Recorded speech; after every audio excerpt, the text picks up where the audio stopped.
Chapter 553. Although there was no more physical contact, the atmosphere between the two was getting weirder and weirder. They just sat there like that. It was not right to look, it was not right to not look, it was not right to eat, and it was not right to not eat. The awkward atmosphere almost solidified between the two. If it wasn't because this was a movie theater, it was dark, and they couldn't see, maybe the two would be embarrassed. In this way, probably after 5 minutes or 10 minutes, when Jianghai's hand touched the popcorn again, it touched Bernice's hand again. But this time, when Jianghai wanted to pull his hand back as if he got an electric shock, Bernice suddenly grabbed Jianghai's hand, which made Jianghai stunned. What is she doing? Don't move, I'm holding your wrist. Bernice didn't know if it was because she felt a little awkward holding Jianghai's hand, or maybe she didn't know why she was holding Jianghai's hand. At this time, she could only say something that sounded like a joke. Hearing this, Jianghai was also amused. He took out his other hand and grabbed Bernice's wrist. I'm also holding your wrist. Hearing Jianghai's words in her ear, Bernice didn't know what to do for a while. Just like that, the two of them held each other's wrists and pretended to be watching a movie. However, all they could hear was a series of special sounds. Unknowingly, the movie also came to an end. When the lights of the movie theater were turned on, the two people here reacted and immediately let go of each other's hands. Then they left the movie theater without looking back. Walking to the door of the movie theater, Bernice still stood there and didn't dare to look at Jianghai. Jianghai also touched his hair and looked around at a loss. Let's go back. After waiting for about 2 or 3 minutes, Jianghai said courageously. Well, okay. Hearing that Jianghai wanted to go back, Bernice didn't refuse. She nodded directly and said to Jianghai. Now we can go back and take a shower, and then go to bed. Looking at the time, it was already more than 8 o'clock, almost 9 o'clock. Jianghai said subconsciously, but when it came to taking a shower, Bernice's confused mind instantly woke up. She immediately took a step forward and took Jianghai's arm directly. Huh? Feeling Bernice's action, Jianghai couldn't help but look at her curiously. What is this little girl going to do? It's still too early to go back now, let's go shopping, let's go to Winthrop. Seeing Jianghai's gaze, Bernice, and then she quickly pulled Jianghai to go out. Although he didn't know why she wanted to take him shopping, since he was already here, Jianghai didn't want to be disappointed. He smiled and followed Bernice to the shopping mall in Winthrop. He didn't know if the two had forgotten, but Bernice held Jianghai's hand and didn't let go. The two were like a real couple, shopping in the commercial street built by Winthrop. Speaking of which, although Jianghai was the largest shareholder of this street, he really hadn't been here before. He had to admit that where there were people, there would be wealth. Since Winthrop started tourism, most of the businesses in this commercial street were restaurants and shops opened by the townspeople. Jianghai wasn't interested in these things, but since more than a month ago, there had been more and more visitors. Some big brands had also become interested in Winthrop. For example, Jianghai's big stores had been rented out. One of them was rented to Apple, because Jianghai thought that the American version of Apple would cause a sensation among the tourists in Wuxia. After all, it was twice as cheap as the Chinese version. But the problem was, even if it was twice as cheap, they could only make calls in China and couldn't go online. It was useless, after all, this wasn't the era of universal Wi-Fi. The 4G network in China was the fastest in the world, except for South Korea. It was much faster than the United States. And the traffic fee wasn't very high, so there was no way to connect to the 4G network in China, so it was destined to be meaningless. It was like spending money to buy an iPad, and it wasn't that big. After all, buying an iPad in China only cost 3,000 to 4,000 RMB, so it wasn't suitable. But Apple phones weren't sold a lot here. But computers and iPads were selling well. In the United States, Apple computers weren't considered high-end computers, and it was the same in China. Most of the market here was occupied by HP and Dell, but Apple computers were selling at a much higher rate in China. Seeing that Apple was making a lot of profits here, this month, another electronics giant in the United States, also looked for Moses Adams and rented another shop from Jianghu. It was Jianghu's shop, Google. As soon as he came here, Jianghu was attracted by the poster painted on it. Smart glasses? It looks very high-end. Looking at the poster displayed in front of him, Jianghu was stunned for a moment, then said with some interest. He glanced inside the shop and found that many Wuxia tourists and Americans were having fun inside. The smart glasses were really just a pair of glasses, but something was added on the side of the glasses. Smart glasses were almost similar to a mobile phone except for making calls, taking photos, recording videos, and so on. But the price was much more expensive than a mobile phone. Hearing Jianghu's words, Bernice also looked over. If you want to know more, go in and take a look. Looking at the shop that was not closed yet, Bernice couldn't help but smile and say, then she pulled Jianghu into the shop. As soon as they walked into the shop, there was already a shop assistant who greeted them. There was no melodramatic plot of looking down on people here. These specially recruited shop assistants were still very enthusiastic. Sir, miss, how can I help you? Seeing the two walk in, the shop assistant smiled and said to Jianghu and Bernice. His attitude was quite good. I want to see your smart glasses here. Hearing the shop assistant's words, Jianghu said directly. Okay, this way please. After leading Jianghu to the smart glasses and motioned for Jianghu to put on the glasses, the shop assistant began to explain. It was similar to what Jianghu thought. It was almost like a mobile phone peripheral, nothing more. The whole glasses were made of titanium alloy and looked very cool. The best part of this kind of glasses was that it could be equipped with lenses. When driving, this thing could be used as sunglasses and as a driving recorder. Also, it could be used to make calls, check WeChat, surf the internet, watch movies, and read novels directly. It was indeed very convenient. However, there was still the problem. After reaching Wuxia, all the latter functions disappeared. After all, it was connected to the United States. It also used Google's search engine, not Wuxia's Baidu. However, Jianghu was mainly in the United States now, so he was still quite interested in this thing. After hearing the shop assistant's introduction, Jianghu also took a look. He was not short of money now, so he could just buy whatever he was interested in. He looked at the price. The price of the Google third generation was $1,100, and the second generation was $1,150. If he wanted to pair it with the titanium alloy frame, he would need to add another $100. Jianghu did not care about this. He was very rich. The third generation was lighter than the second generation and had better heat dissipation. However, it was not as sturdy as the second generation. Jianghu still bought the third generation, a silver one.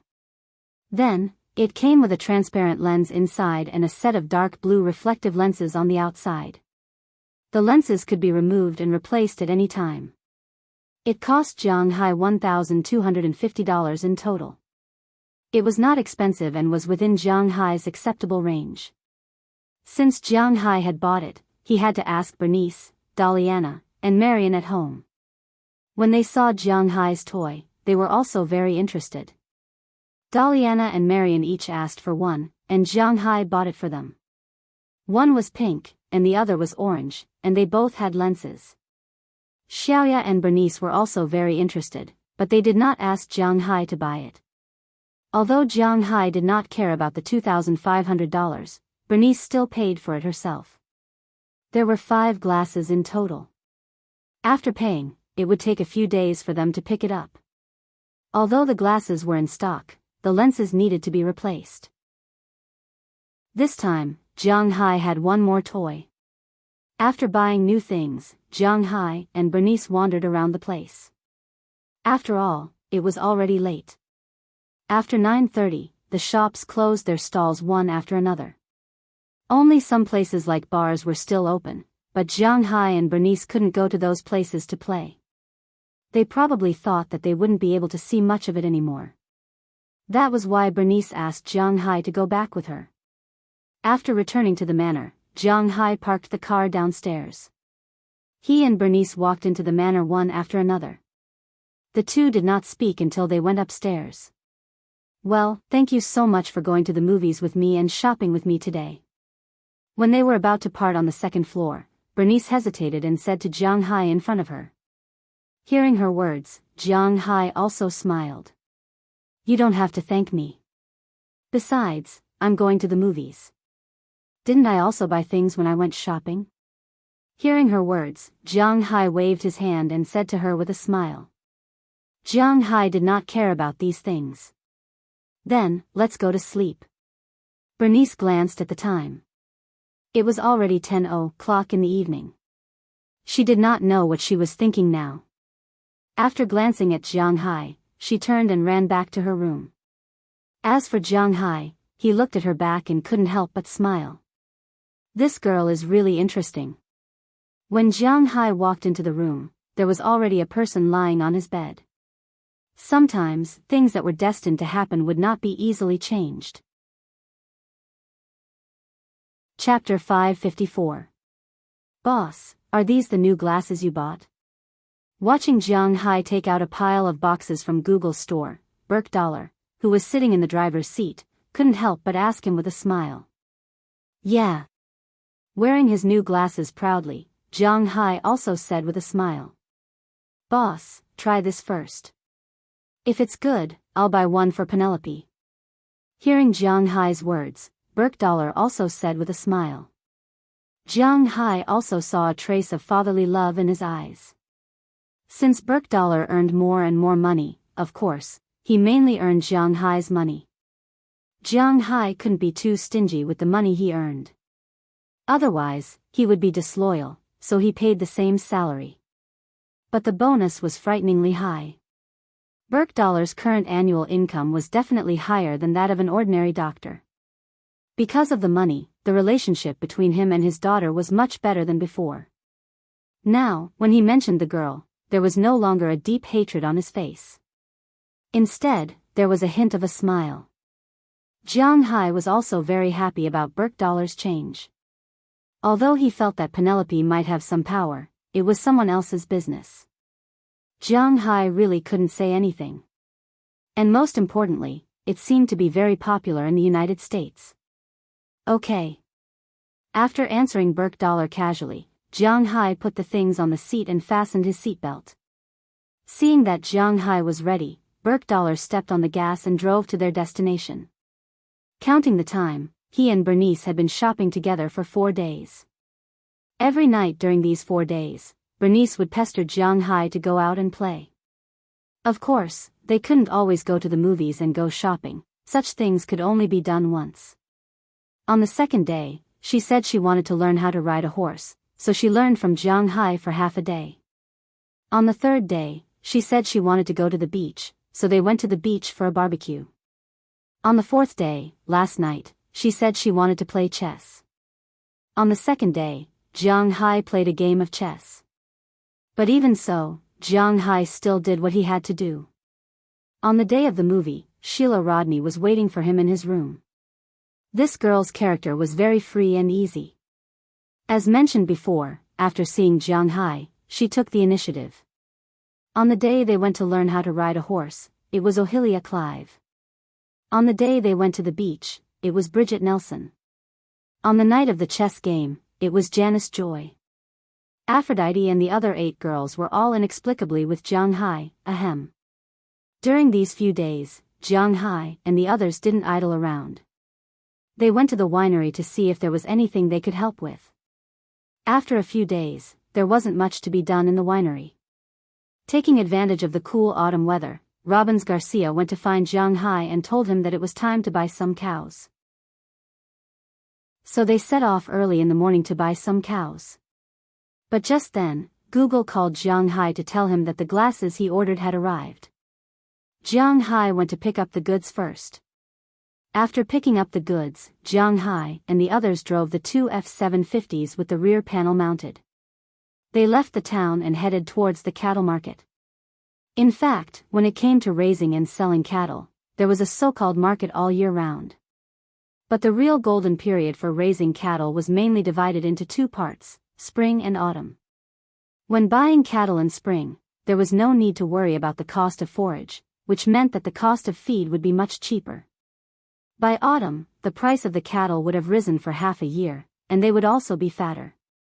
Cattle bought for $2,000 and sold for $4,000 in autumn could make a lot of money. If they were willing, they could raise the cattle for another winter and sell it in spring. This way, a cow could be worth $5,000. Some people said that they could continue to raise the cattle, but in fact, no one would do that. No one would raise a cow for 2 years before selling it, because don't forget that American beef was graded. Grade A was a cow that was 9 to 30 months old. 30 months wasn't 2.5 years. When buying a cow, it was basically a cow that had been raised for half a year. Who would you sell it to if you raised it for 2 years?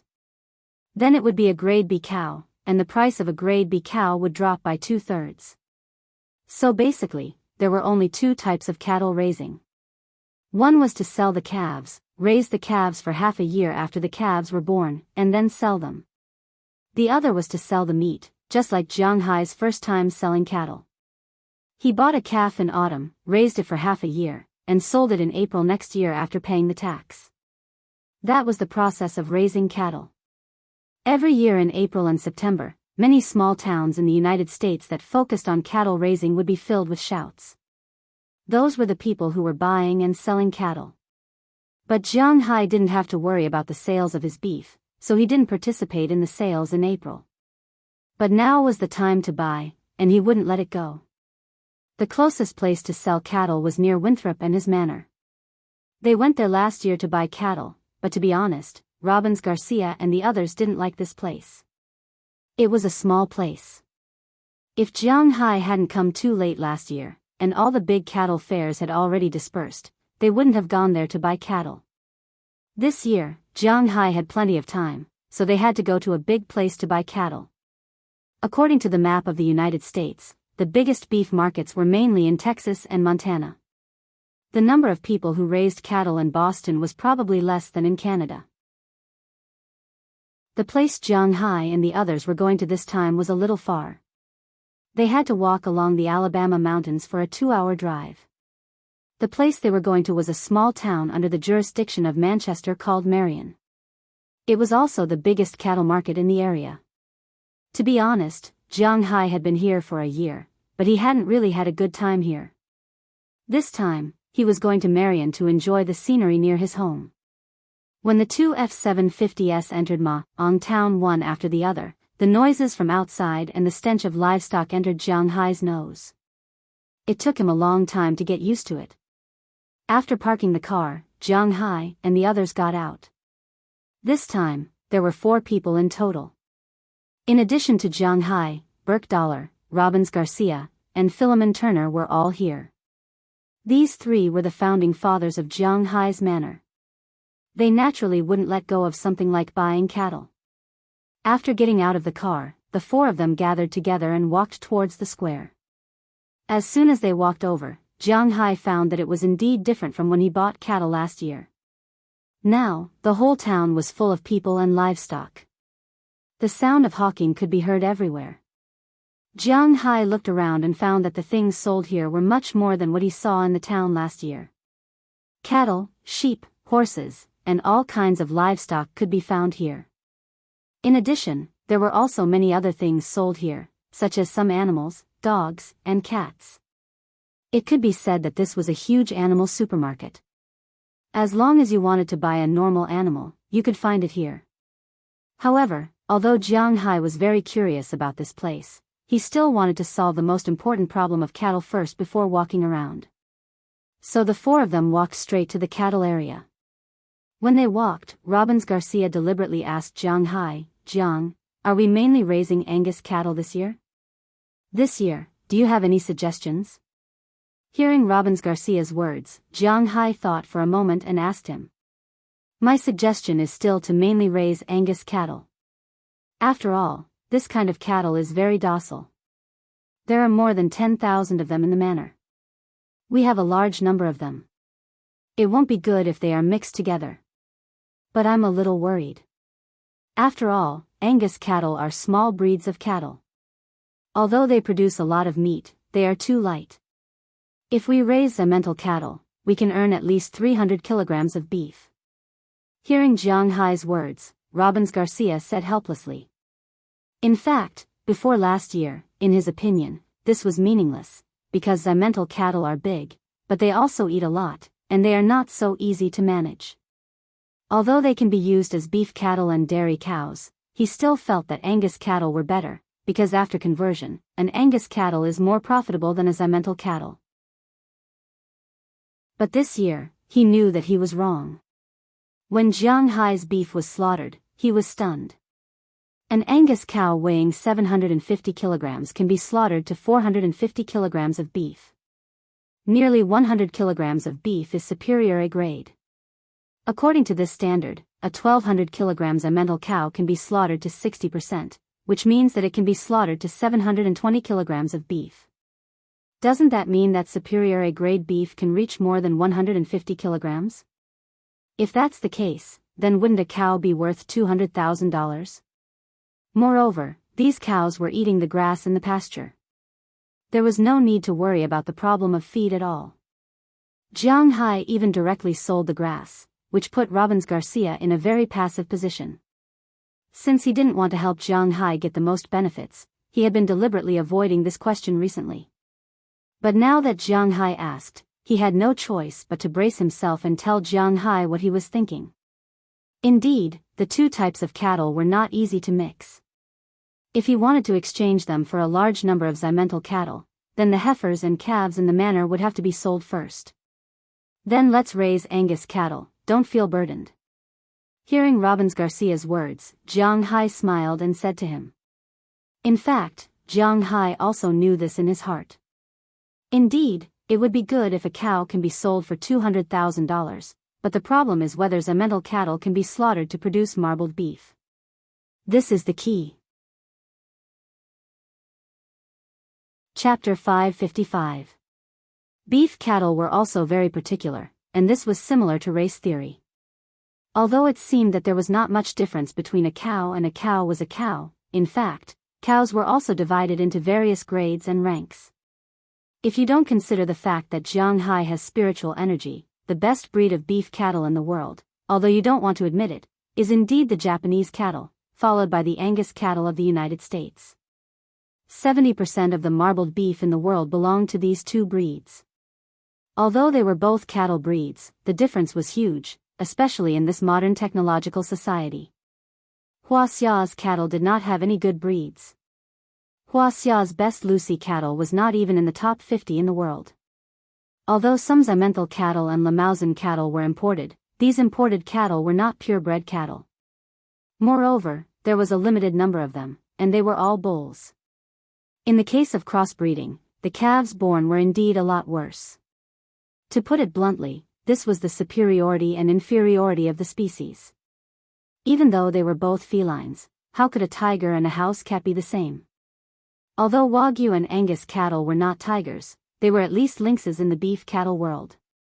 Wuxia's cattle were no different from domestic cats. Did Wuxia's cattle have no advantages? Of course not. Speaking of which, Wuxia's cattle had an obvious advantage over these high-quality cattle breeds. For example, the strength of Wuxia's bulls was not ordinary. They were also aggressive and had strong combat power. If this was a few hundred years ago, Wuxia's cattle would have a huge advantage in farming. But now, machines were used for farming, especially in America. So, it was useless for the cattle to be strong. The quality of the meat was the most important. This was also the reason why Wuxia had the second largest beef cattle in the world, second only to the US. But internationally, Wuxia's beef was not famous at all. The number of cattle sold in Japan was less than 1% of Wuxia's, but the money they earned was more than the total number of cattle sold in Wuxia. The grades of beef did not have much influence in China. In China, 70% of the beef sold was still based on the parts. China did not know about the grades of beef. If it was an ordinary American beef sold in China, they would be overjoyed at the price. But if Jiang Hai's beef was sold in China, they would cry. This was because the routes were different, and the impact was different. Simmental cattle were originally from Switzerland.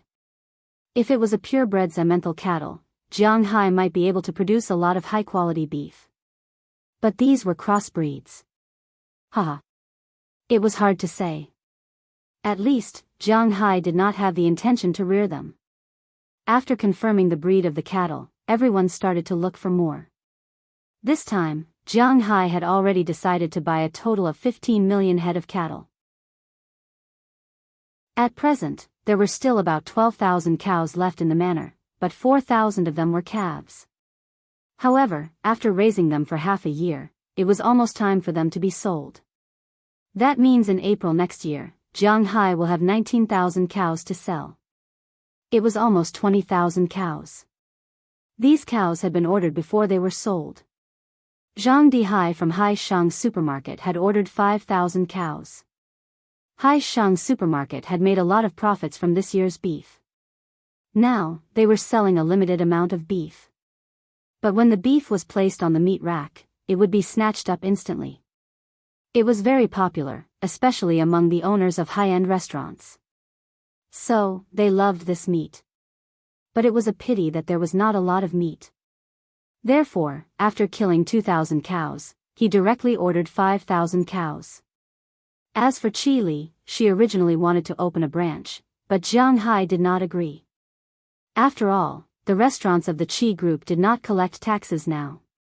If they blindly opened a branch, it would be easy to cause a backlash. The loss would outweigh the gain. So, it was better to just sell small ones. If the steps were too big, they really did not know how to continue. So, they still ordered 1,000 cows. This was 6,000 cows. The remaining 13,000 cows were reserved for Pra Walton. The Walton family's Walmart supermarkets were all over the world. And there were people everywhere who could afford this kind of beef. This time, they planned to open a branch in Huaxia. Of course, the main places to open a branch were Shanghai and Guangdong province. Originally, they did not open a branch in the capital, but because of Qi Li, they deliberately bypassed this place to give face to Jianghu. 19,000 cows were sold out before they could even raise them. They had to admit that Jianghu's beef was very popular. If a cow was sold for $140,000, Jianghu's beef business could make $66 billion next year. According to the joke, this was much faster than robbing. The four of them divided into two groups and began to buy the cows they wanted. There were all kinds of cows for sale here. There were small groups, single breeding cows, and large transactions. These were not accurate. Jianghu and the others only chose calves. They would choose the breeding cows individually. Don't forget that they came here in an F-750. This car was not just for show. They would choose dozens of good breeding cows. That was the purpose of these cars. Unfortunately, they did not choose too many good cows today. They only bought 5, and the rest were from the half-grown farms. When choosing cows, they had to choose ones with tight skin, clear eyes, and intact teeth. They did not need to pay too much attention to the patterns on their bodies. But other than that, there were also a lot of things to pay attention to. However, in the United States, cows were sold with computer numbers. As long as they checked, they could find out more or less about the cows. Of course, this was not absolutely correct. Except for Jianghu, the other 3 were all experienced cowboys. They could tell at a glance whether the cows had problems or not. Before they knew it, they had walked for more than 2 hours. Jianghu and the others had bought more than 4,000 bulls. After leaving the address, Jianghu waved his hand and directly paid the deposit. When these people sent the cows back to the manor, Jianghu could pay the money. In addition to the more than 4,000 bulls, Jianghu had to look for cattle brokers for the remaining 10,000 or so. After all, this was a big deal. However, Jianghu and the others didn't need to look for the cows themselves. This was because at this time, after they bought the cows had already taken the initiative to look for them. These people were very good at discerning prices. After Jianghu and the others followed these people to look at the cows they had brought, they finally decided to buy the remaining 11,000 cows from a man named George Woog. This man was very happy and repeatedly assured that there would be no problems with his cows. After all, with these 11,000 cows, if he earned $50 per cow, he would earn $550,000. The dentists who earned the most in the United States earned an average of only $150,000 a year. His offer of $500,000 instantly beat most of the other professions. It was impossible for him not to pay attention to this. After all, Robbins Garcia and the others were also famous cowboys in this area. If he lied to them, not only would this deal be ruined, his reputation might also be tarnished. After everything was finalized, Jianghu and the others went to a small law firm nearby. Well, in fact, this law firm was specifically made to prepare contracts for these people. What they earned was the money they earned from these contracts.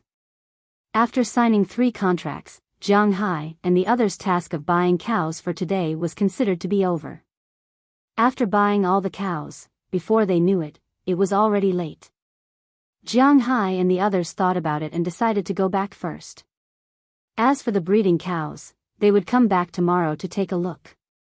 Anyway, it was not too far away. After making the decision, Jianghu said that he would treat them to a meal here. After that, they would leave. There was a cattle market here, so naturally, there would be a lot of people eating here. Therefore, there were still a lot of restaurants here. However, Jianghu had already smelled the smell of cows for a day. He did not want to eat beef anymore. Therefore, after walking around, they decided to eat pizza. After arriving at the pizza restaurant, Jianghu ordered 3 12-inch pure meat pizzas. Then, he waited with Robbins Garcia and the others. While waiting, they saw a black man carrying a cage walk into the store. As soon as the man walked in, Jianghu's attention was attracted by the little guy in the cage. The little guy was snow-white, chubby, and had no hands or feet. It was like a stick lying on the ground. Its big black eyes were looking around, and it had a small mustache. Even Jianghu, who liked beasts, couldn't help but be stunned for a moment. Then he looked at the little guy with a serious face. At this time, the black man also noticed Jianghu's gaze after ordering the pizza. "Hey, yellow man, are you interested in this little guy?" Seeing Jianghu's interested gaze, the black man asked Jianghu loudly. Hearing his words, Jianghu frowned slightly, but he still nodded. It can't be helped. Black people in the United States are like this.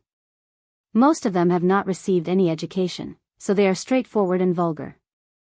Moreover, they often complain about other people's race.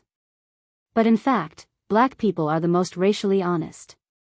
Yellow man, there is definitely no problem with saying that, but why didn't he say, "Hey bro, hey buddy, hey friend"? Instead, he said, "Yellow man." This means that from the bottom of his heart, he does not have a good impression of yellow people. If you want it, $10,000, it is yours. Seeing Jianghu nodding, the black man did not hesitate and patted the cage directly. The little guy inside couldn't help but shrink his neck and look at the black man behind him in horror. Seeing the little guy's frightened look, Jianghu frowned. This guy is really annoying.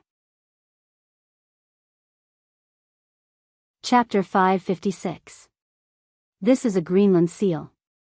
Boss, are you interested in this little guy? Although they were dissatisfied with the black man's words, he didn't say anything like monkey, so Robbins Garcia didn't say anything.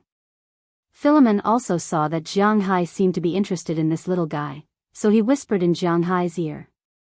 The Greenland seal, also known as the harp seal, is a seal that lives in the Arctic Circle. It can grow up to 1.7 meters long and 130 kilograms in weight. Its face is broad, and its eyes are close together. It's very big, whether it's a cub or an adult seal. It looks very good, and its main habitat is the ice belt area of Canada. Recently, this kind of seal was very popular because it looked very cute. Its pair of big eyes were blinking, making it very lovable. However, Canada has banned the hunting of this creature since 1987, so this creature is rare in the market. However, other than Canada, the capture of this creature was not prohibited in other countries. In 2008, in the IUCN Red List of Endangered Species, this creature is a non-dangerous species, so it doesn't need to be protected. Except for Canada, only Wuxia is a second-level protected animal. Because in China, even a Massachusetts crocodile was a protected animal. There were too few wild animals in China. If this is a small pet, then it's not bad. Hearing what Philemon Turner said, Jianghu also whispered. To be honest, he doesn't know what's going on recently, but he seems to have a little girl's heart. His resistance to such cute creatures is slowly declining. Now that he heard what Philemon said, he was really interested. But $10,000 is too expensive, I'll talk to him. Philemon is also a black man. It's always easier for black people to communicate with each other, so when he heard that Jianghu wanted to buy, Philemon also said with a smile. Then he went straight to the black man. Seeing Philemon coming over, the black man showed a smile. Hey, brother, you want to buy this seal? Seeing Philemon walking towards him, the man stretched out his hand. After a series of dazzling bumps with Philemon, he said slowly. American blacks like to make a fuss about greetings. It was said that this was a secret signal during the black slave era. As for whether it was true or not, it was not clear. But at least this was a hip-hop culture's gesture. Although Philemon had never dabbled in hip-hop before, he was very familiar with the black man's greeting gestures. He knew what kind of gesture it was as soon as he saw it. He went up and clapped his hands.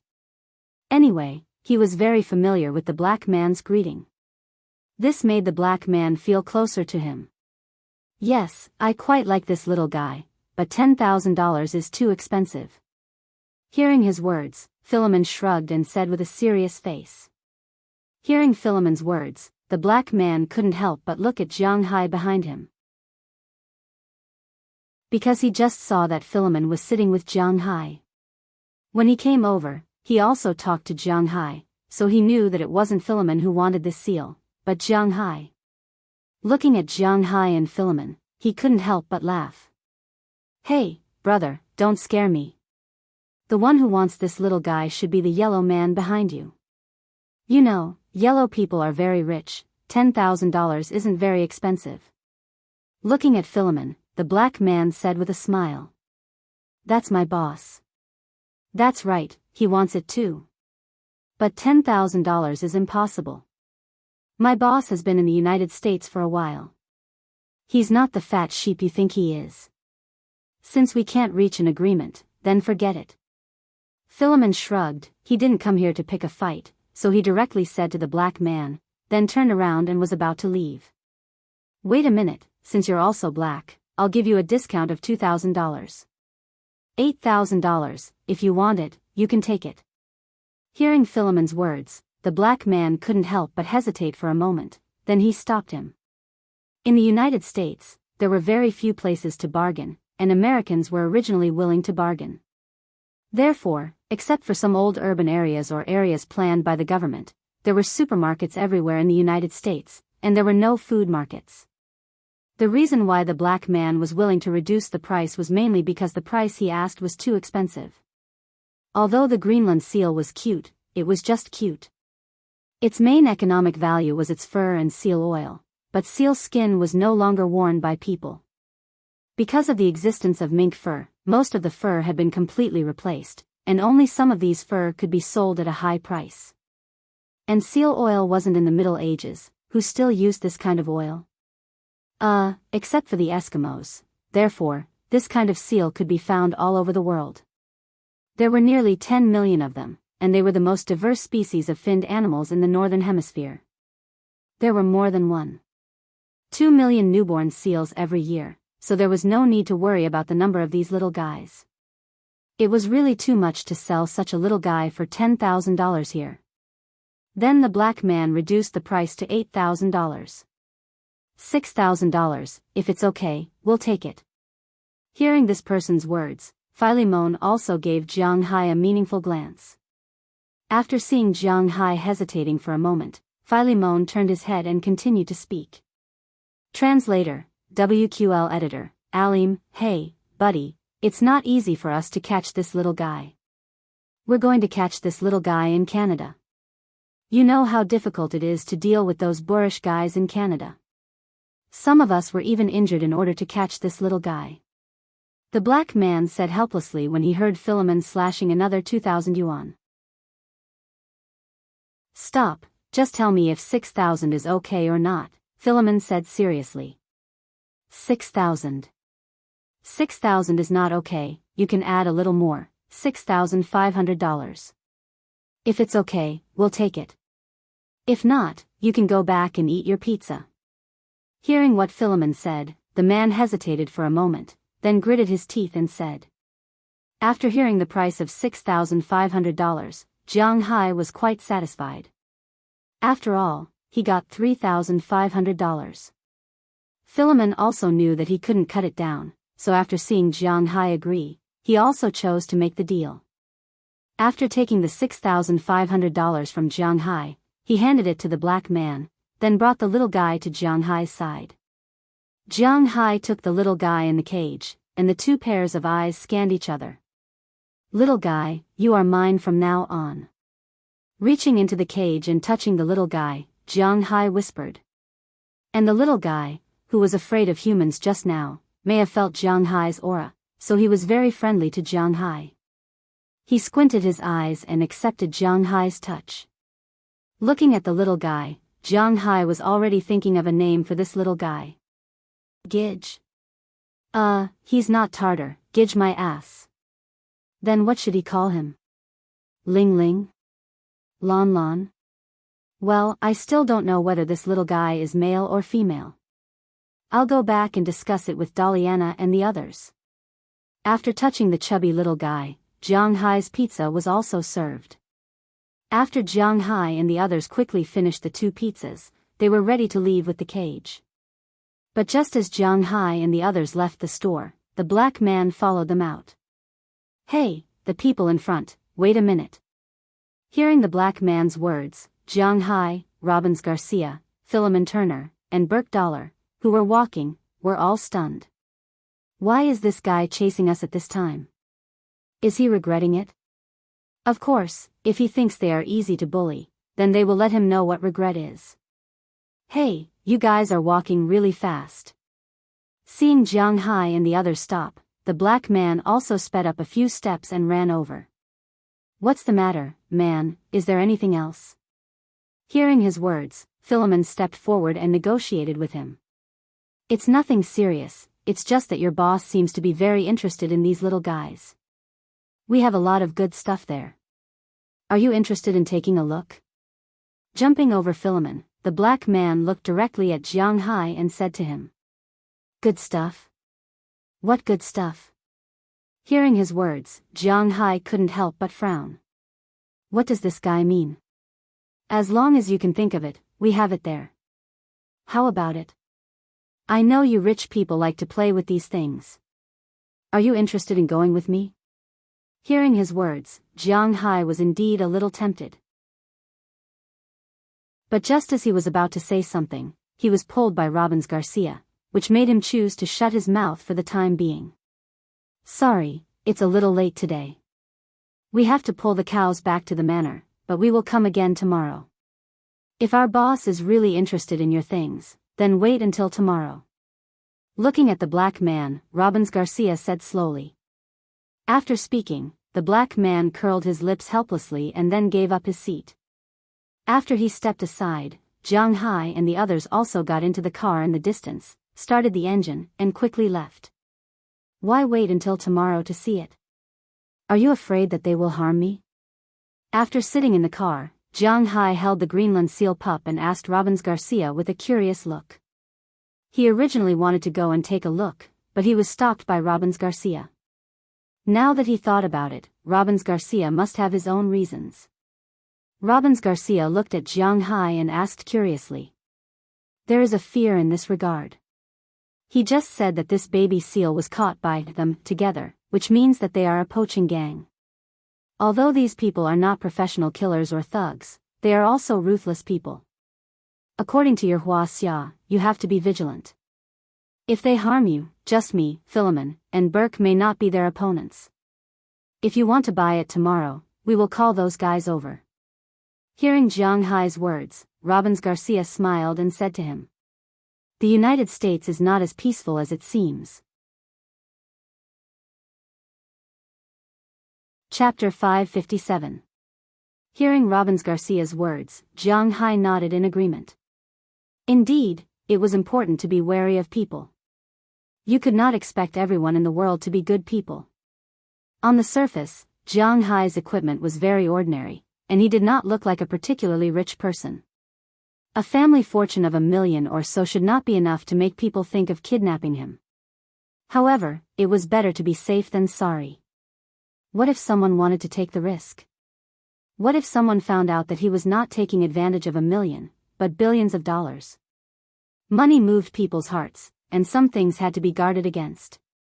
These people were poachers, which meant that they were ruthless, had weapons in their hands, and had the intention to go into exile. Robbins Garcia, Burke Dollar, and Philemon Turner were indeed very loyal to Jiang Hai, but no matter how strong they were just ordinary cowboys. There was still a big gap in terms of combat power compared to these people who licked blood on the tip of their blades. Professional things should be left to the professionals. It's not like Jiang Hai didn't have bodyguards. Whether it was Azalina, Knerson Peters, or Belle Lester, they were all much stronger than these three. Only by knowing yourself and your enemy could you win 100 battles. The biggest advantage of Robbins Garcia and the others was that they knew their position. The two F-750s sped along the national highway of the United States. It took them nearly 2.5 hours to get there. However, it took them nearly 3.5 hours to get back, because there were still cows in the car. Cows were different from people. They needed to adapt. These cows were all breeding cattle, and they needed to be taken care of carefully. After the cows were sent back to the manor, Belle Lester and Harriman Fells had already set up the cowshed and the pasture. They unloaded the cows and put them on the pasture to eat some grass. When they had adapted and quieted down, they would put them in cages. The next thing to do was to wait for the cows that had been ordered to be delivered. They still had to go out tomorrow to buy some breeding cattle. Jiang Hai didn't buy any breeding cattle last year. All the breeding cattle were selected from the cattle he bought. Just like what Robbins Garcia had said, there were specializations in the industry. A normal beef cow was a beef cow, and a breeding cow was a breeding cow. Most of the bulls were infuriated. Otherwise, how could they have the leisure to eat grass to increase their meat? Only a small portion of the young bulls were left behind. However, with such a high selection rate, the breeding cattle success rate was really too low. This was because there were 8,000 cows here. Last year, 120 bulls were selected, but after a year, they were all useless. Therefore, Jiang Hai and the others directly killed and ate the meat. This year, Jiang Hai and the others prepared to buy some professional bulls. This was just like the difference between an ordinary player and a Japanese gamer, or an ordinary man and the male lead of a Japanese romantic drama. It was indeed a huge gap. Although I didn't want to admit it, it was true that there was a specialist in every field. After settling the bulls, Jiang Hai and the others went to pack up and sleep. But before he left, he told Bale that Burke Dahlia would stay in the manor to receive the cattle tomorrow, and that Bale would go with him. As for Azalina and Connor's son, they had nothing to do usually, so they would naturally accompany him. With the escort of these three people, Jiang Hai's safety shouldn't be a problem according to his estimation. As for the Greenland seal that had just been brought back, Delina and Marion were obviously more interested in it. They already had a pair of capybaras, so they didn't mind raising a baby seal. They immediately carried it into their room and let it stay in a bathtub of cold water. Of course, the seal couldn't be kept in a bathtub. However, Jiang Hai wasn't very worried, because it wasn't like he didn't have a swimming pool. The last time he used this swimming pool was when Feng Yunshin and Ai Xiaoxi came over to take photos. Usually, if Jiang Hai and the others wanted to play in the water, they would go to the beach instead of the swimming pool. And if this seal grew up, it would be enough for it to swim in the swimming pool. However, for the naming rights of this little guy, Jianghu, Delina, Marion, Bernice, and Lilia thought for a long time. According to Jianghu's previous naming routine, this little guy was so white, so it should be called Little Black, or named according to its cries, it should be called Ao, or according to its original name, Ling Ling, Lon Lon, Hai Hai, Leopard. However, Leopard was a bit dirty, Hai Hai had the same name as himself, Lon Lon and Ling Ling were a bit too feminine, and this little guy seemed to be a male seal, so Jianghu was a little conflicted, and Delina and the others didn't have any good names to give it. Otherwise, let's call it White Hair. Jianghu thought for a while and said as he rubbed the little guy's soft skin. Sure enough, as soon as Jianghu's voice fell, Bernice and the others collectively opposed it. White hair doesn't sound good, just give it a name. Hearing their collective opposition, Jianghu was helpless. Since they felt that white hair didn't sound good, then let them name it themselves. In the end, the four women studied for a long time and decided to call this little guy Luck, which means lucky. However, Jianghu still felt that white hair sounded better. So when the four women named this Xiao by Meatball, Jianghu had already pulled it over.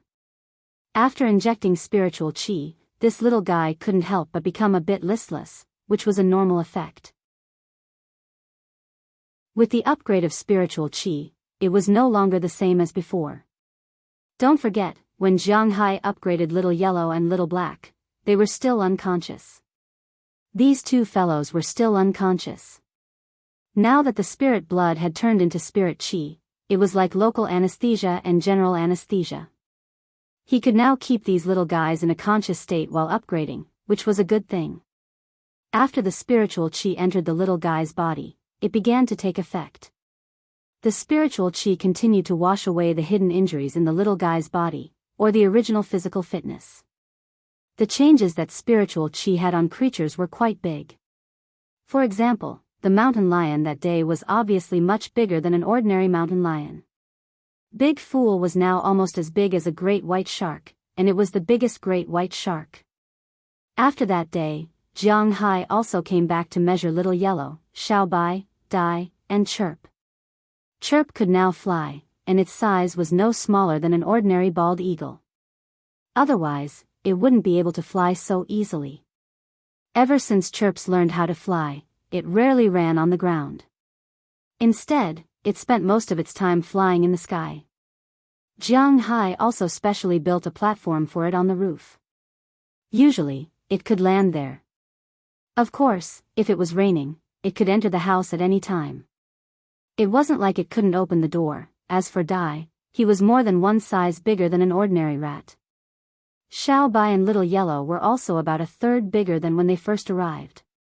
Because these little guys were by his side every day, Jianghu didn't notice their changes, but they were constantly changing. While the little fellow was half asleep, he inputted the word white hair into its consciousness. Well, such a cute little guy would be called White Hair in the future. How ironic. When the four girls thought of white hair, they didn't know if it would still recognize the name Luck. After solving the problem of Xiaobai's fur, Jianghu, Robbins Garcia, and the others discussed the matter of buying cattle tomorrow and receiving beef cattle in the manor. Although these things had been done once last year, Jianghu still felt a little flustered. However, with Robbins Garcia and Burke Dollar here, Jianghu didn't need to worry about these things.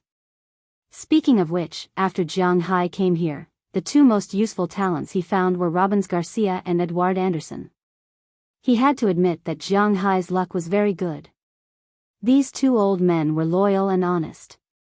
Most importantly, they were very capable and charismatic. Their personalities made it impossible for them to betray Jianghu. They were the strongest rope on Jianghu's battleship. Unless the boat capsized, they couldn't leave Jianghu. Jianghu was sailing the boat well now. Why would he let his boat capsize just like that? He was prepared to ride the wind and sail far away. Everything in the manor was arranged well by these two people. Jianghu didn't need to worry about these things at all.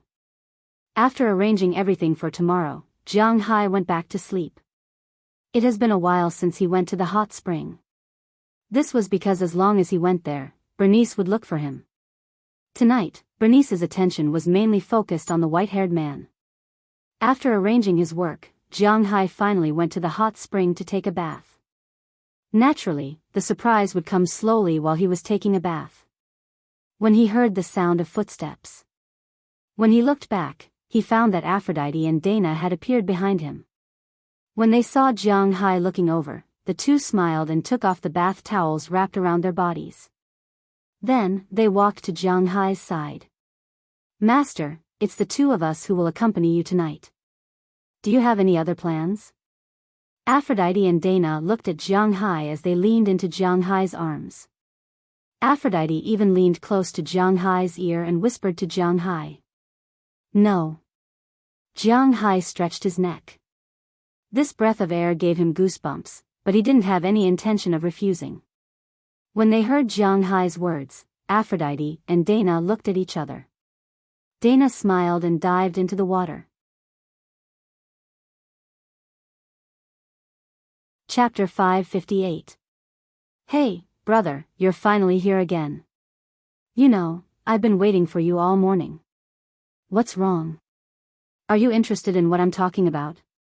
The next day, when Jianghu's two F-750s drove back into the town and parked in the parking lot, a black man walked over from afar and said with a smile on his face. This black man is none other than the guy who sold the white hair to Jianghu yesterday. It seems that he is very interested in this business. Jianghu and the others also got out of the car under his gaze. Today, Jianghu and the others came with a total of 6 people. In addition to Robbins Garcia and Philemon Turner who came here yesterday, Jianghu also brought Azalina Vicabrio, Belle Lester, and Knerson Peters. With these 3 people protecting him, unless the U.S. military wants to deal with him, Jianghu is still confident that he can escape. "Hey, Barton, now is the time for livestock trading, don't make trouble for me." Seeing Jianghu and the others coming down, the black man greeted them. At this time, the old man who has been in charge of the parking lot came over and said to the black man. It seems that this black man is quite famous here, but this reputation is definitely not a good one, otherwise, he wouldn't be warned. Hearing the old man's words, the black man named Barton couldn't help but be a little impatient. "Hey, old man, if I were you, I would take advantage of the fact that your Uncle Barton hasn't gotten angry yet and shove your head into your ass, then immediately clamp your ugly, old, and wrinkled face and roll to the corner over there." Listening to the old man's words, this black man named Barton is not so kind. Instead, his attitude is like when he provoked Jianghu last night. After all, for him, Jianghu is the god of wealth, so it is necessary to curry favor with them, but this old man is not, so it is strange that he has a good attitude towards him. "You." Hearing this Barton scolding him, the old man's face was very ugly, but he didn't dare to say anything. Because he also knows what kind of person this Barton is. If he goes against him, he won't have a good ending. "Uncle, thank you for your reminder. This is our parking fee." I'm really interested in what he said. But at this moment, Jianghu walked out and gave the old man a franklin. This is their parking fee for the day, then he said to the old man. Hearing that Jianghu doesn't care about this Barton, what can the old man say? Shrugging his shoulders, the old man also turned around and left, and Barton came over again with a smile. "I know, you are a kind yellow man. Let's go, I'll show you." After saying that, he was about to leave with Jianghu, but Conrad, who was behind Jianghu, suddenly took a step forward. His height of more than 2 meters completely covered Barton's face. His brain is not very good, but he knows that Jianghu can't be easily touched by strangers. "Don't mind, this is my friend, I think you shouldn't mind, let's have a few more people." Looking at Barton's somewhat changed face, Jianghu walked forward with a smile and said to him. Hearing Jianghu's words, Barton also laughed dryly. "Boss, I'm going to pick a breeding cow first, we'll meet here at 11:30. Compared to Jianghu, the main purpose of coming here was to look at the goods, but for Robbins Garcia, the real purpose of coming here was to pick a breeding cow, so he was not going to go with Jianghu, but was going to pick a breeding cow alone. With Philemon Turner, the local tyrant, and the protection of Azalina, Conrad, and Belle, Jiang Hai should not have any problems, unless these guys don't want to stay in the United States anymore. Okay, you should also be careful. Hearing his words, Jiang Hai also gave him a checkbook.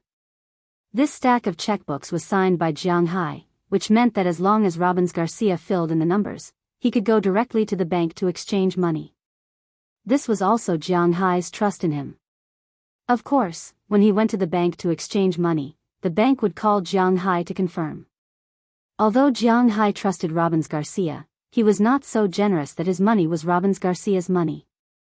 He was not a saint, his money would always be his money, no one could take money out of his pocket.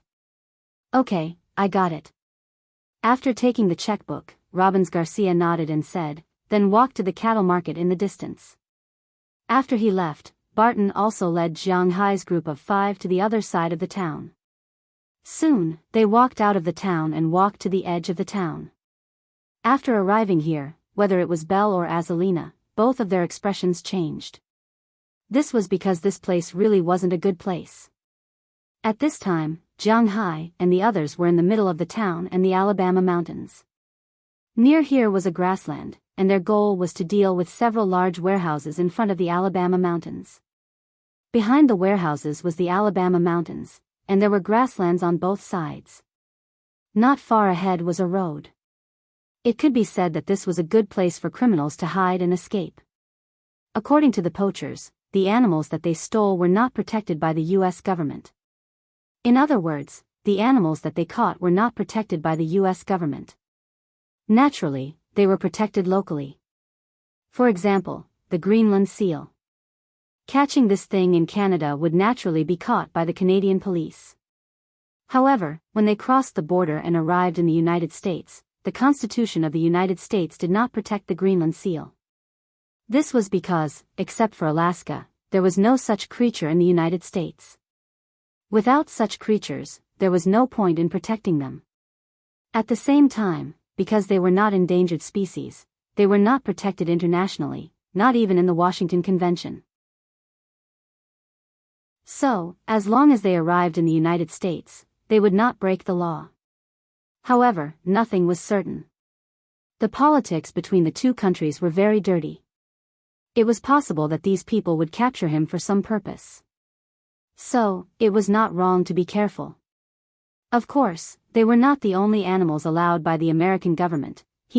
Looking at the situation in front of them, Azalina and Bale couldn't help but become more cautious.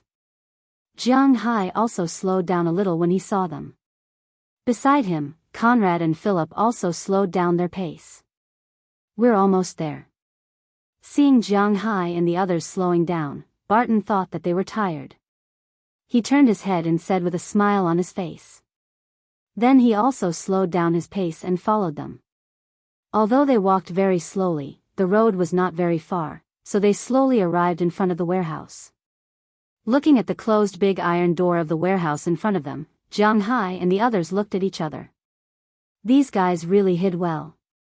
At this time, Barton also walked to the side of the door and knocked on it rhythmically. Then, a small window was pulled open on the door. A white man's face appeared in front of the small window. After glancing at Barton, he still looked at Jiang Hai and the others behind. I brought the buyer here. Don't worry, it's fine. That person is the owner of the manor. Seeing the man's scrutinizing eyes, Barton smiled and introduced Jiang Hai behind him. Then, the man closed the small window again and opened the door. Barton directly walked in. When Jiang Hai wanted to follow, he was pulled back by Belle. Close your eyes first before going in. Hearing Belle's words, although Jiang Hai was a little curious, he still closed his eyes and walked into the warehouse. After walking into the warehouse, he opened his eyes. The moment he opened his eyes, he understood why Belle asked him to do this. After all, there was a difference in lighting between the inside and outside of the warehouse. It was as if you were used to staying outside in the sunlight. Once you entered a room, you would feel that your vision would turn dark and you would only be able to recover after a while. On the contrary, if you stayed in a dark place for a long time, you would also see a pale white light when you suddenly went into the sun. This was the visual stagnation. People's eyes needed some time to adapt to the light. Belle asked Jianghu to close his eyes before going in to let his eyes adapt. Sure enough, after walking in, although it was a little dark, he could still see the situation inside very clearly. At this time, there were a total of more than a dozen people at the door of the warehouse. These people were basically gloomy and cold. They sat in various corners.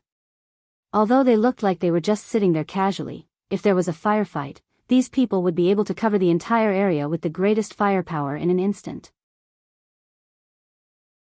It seemed that these people were not the kind of people that Jianghu had imagined would go poaching just because they were hot-blooded. On the contrary, they had some manners, but unfortunately, these manners weren't enough for Jianghu's group. Let's go this way. While these people were looking at Jianghu's group was also looking at them. However, Barton didn't care about the atmosphere on both sides. After all, in his line of work, it was impossible to treat everyone as a friend. However, it seems like he really didn't intend to deal with Jianghu's group. He directly smiled at Jianghu and said. Jianghu saw his smile and nodded slightly.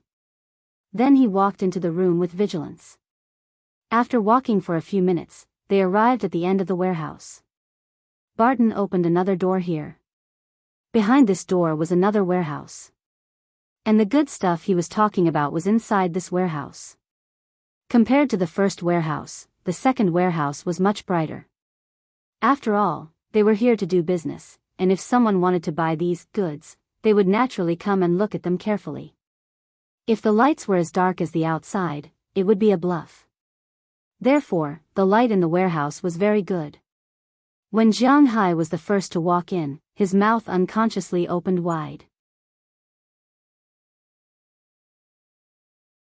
Chapter 559. When Jianghu walked into the warehouse, he couldn't help but open his mouth wide. Because in his line of sight, the warehouse was filled with cages, water troughs, and other things. Several headlights were hung high above the ceiling, illuminating the entire room. In front of Jianghu's eyes, there were many huge cages. Naturally, there were all kinds of animals in these cages. There were also many cages hanging above these cages, which contained all kinds of birds. In the water troughs in the distance, there were a lot of amphibians and precious fish. It can be said that this place is a small museum. When Jianghu and the others came in, the animals had some reactions. Some of the animals were lying on the ground, ready to attack. Some of the animals continued to lie there, showing that they have nothing to live for. Some of the animals screamed in horror. Shut up, all of you. Hearing the cries of these animals, Barton, who walked in first, couldn't help but yell. He directly picked up the pistol on his back and fired a shot at the ceiling. Sure enough, after the gunshot, these birds and animals stopped screaming. It seems that in their memory, this thing is indeed very lethal. Seeing Barton firing a shot, Azalina and Belle looked at each other and quietly turned off the safety of their guns. Their eyes also swept around unconsciously. Philip was also a little vigilant, but although he was an ordinary person, he wasn't afraid. After all, he walked through a rain of bullets, how could he be afraid so easily? However, vigilance was indispensable. Come, this way please, I'll introduce you to some of the more popular animals here. However, it seems that Barton didn't have the intention to eat Jianghu. After firing the shot, he casually put the gun back on his waist, then smiled at Jianghu and said. Jianghu also walked forward with him, his eyes also scanning the animals around him. The United States, although it's not the most liberal country in the world when it comes to raising pets, it's actually not too far behind. As long as you have the money, you can get the local protection agency to raise anything you want except gray wolves and bison. Barton said to Jianghu with a smile, probably afraid that Jianghu wouldn't buy anything. What he said was true. The United States is very liberal when it comes to raising pets. Brown bears, tigers, lions, golden eagles, and even the symbol of the United States, bald eagles, and other beasts and birds of prey are not prohibited. The most famous Tyson and O'Neill both raised tigers. Although they weren't big, they were still tigers. The police in the United States are more lenient than the police in Wuxia. You are free to raise whatever you want. Of course, the most important thing was that your neighbor wouldn't sue you. If someone reported you, and your pet had a record of injuring people, then even if you had a large dog, you would still be taken away. The law enforcement here was much stronger than the law enforcement in China. However, Jianghu doesn't need to care about this because his manor is big enough and he doesn't have any neighbors. There are no other manors or other people's territories near his manor. He is a person without neighbors. So he can raise whatever he wants. With his status in Winthrop, it will be very easy for him to raise anything he wants. However, there are also animals that can't be raised in the United States. Americans pay great attention to local ecological and environmental protection. Therefore, there are some animals that are banned from being raised in the United States. For example, wolves. The North American gray wolf was originally the largest canine in the world, but it was almost extinct. In order to protect this animal, the United States is not allowed to capture or kill any wolf species. Therefore, wolves are not allowed to be raised, including gray wolves and even coyotes. All wolves are not allowed to be raised. There is also the North American bison. This animal is also extinct. Recently, it is said that there is a conservation group in Yellowstone National Park. It is also a protected species and is completely prohibited from being raised by humans. However, other than bison and wolves, there are many other animals here. Look at this. This is a black panther. I got it from Africa last month. I know you rich people like these guys. There are a total of 3 of these panthers, a mother and 2 cubs. The adult one is $150,000, and the juvenile one is $80,000. If you don't like black, there are leopards and cheetahs here, but they are much cheaper than this black panther. The adult leopard is only $80,000, the same price as the cubs. The cheetahs are only $60,000. Barton led Jianghu forward as he led him. The first thing he saw was a huge iron cage. Inside the iron cage, there were 3 creatures lying on the ground. The largest of them was an adult black panther. At this moment, it was sticking out its tongue and staring at Jianghu and the others outside the cage with its pale yellow eyes. Jianghu was very sure that if it wasn't for the cage, it would have already pounced on them. Compared to this panther, the 2 cubs were much more foolish. They were still looking at Jianghu and the others curiously. He had to admit that cats were indeed very cute when they were young. Their small, round heads were fluffy. Jianghu was a little tempted by the sight. Aside from the black panther, there were also cages for cheetahs and leopards. These 2 creatures were much more numerous than the black panther. When they saw Jianghu and the others walk over, they all had different expressions. This is also a cat. This is a leopard cat. It's been very popular recently, but they are much cheaper than real leopards. I'll charge you $8,000 for 1 leopard cat, and $15,000 for 2. After passing through the leopard area, they saw a creature that was much smaller than a leopard, but looked almost the same as one. Barton introduced it. Next to the leopard cat is a lynx. Jaguars are not allowed to be kept in the United States, so we don't have any here.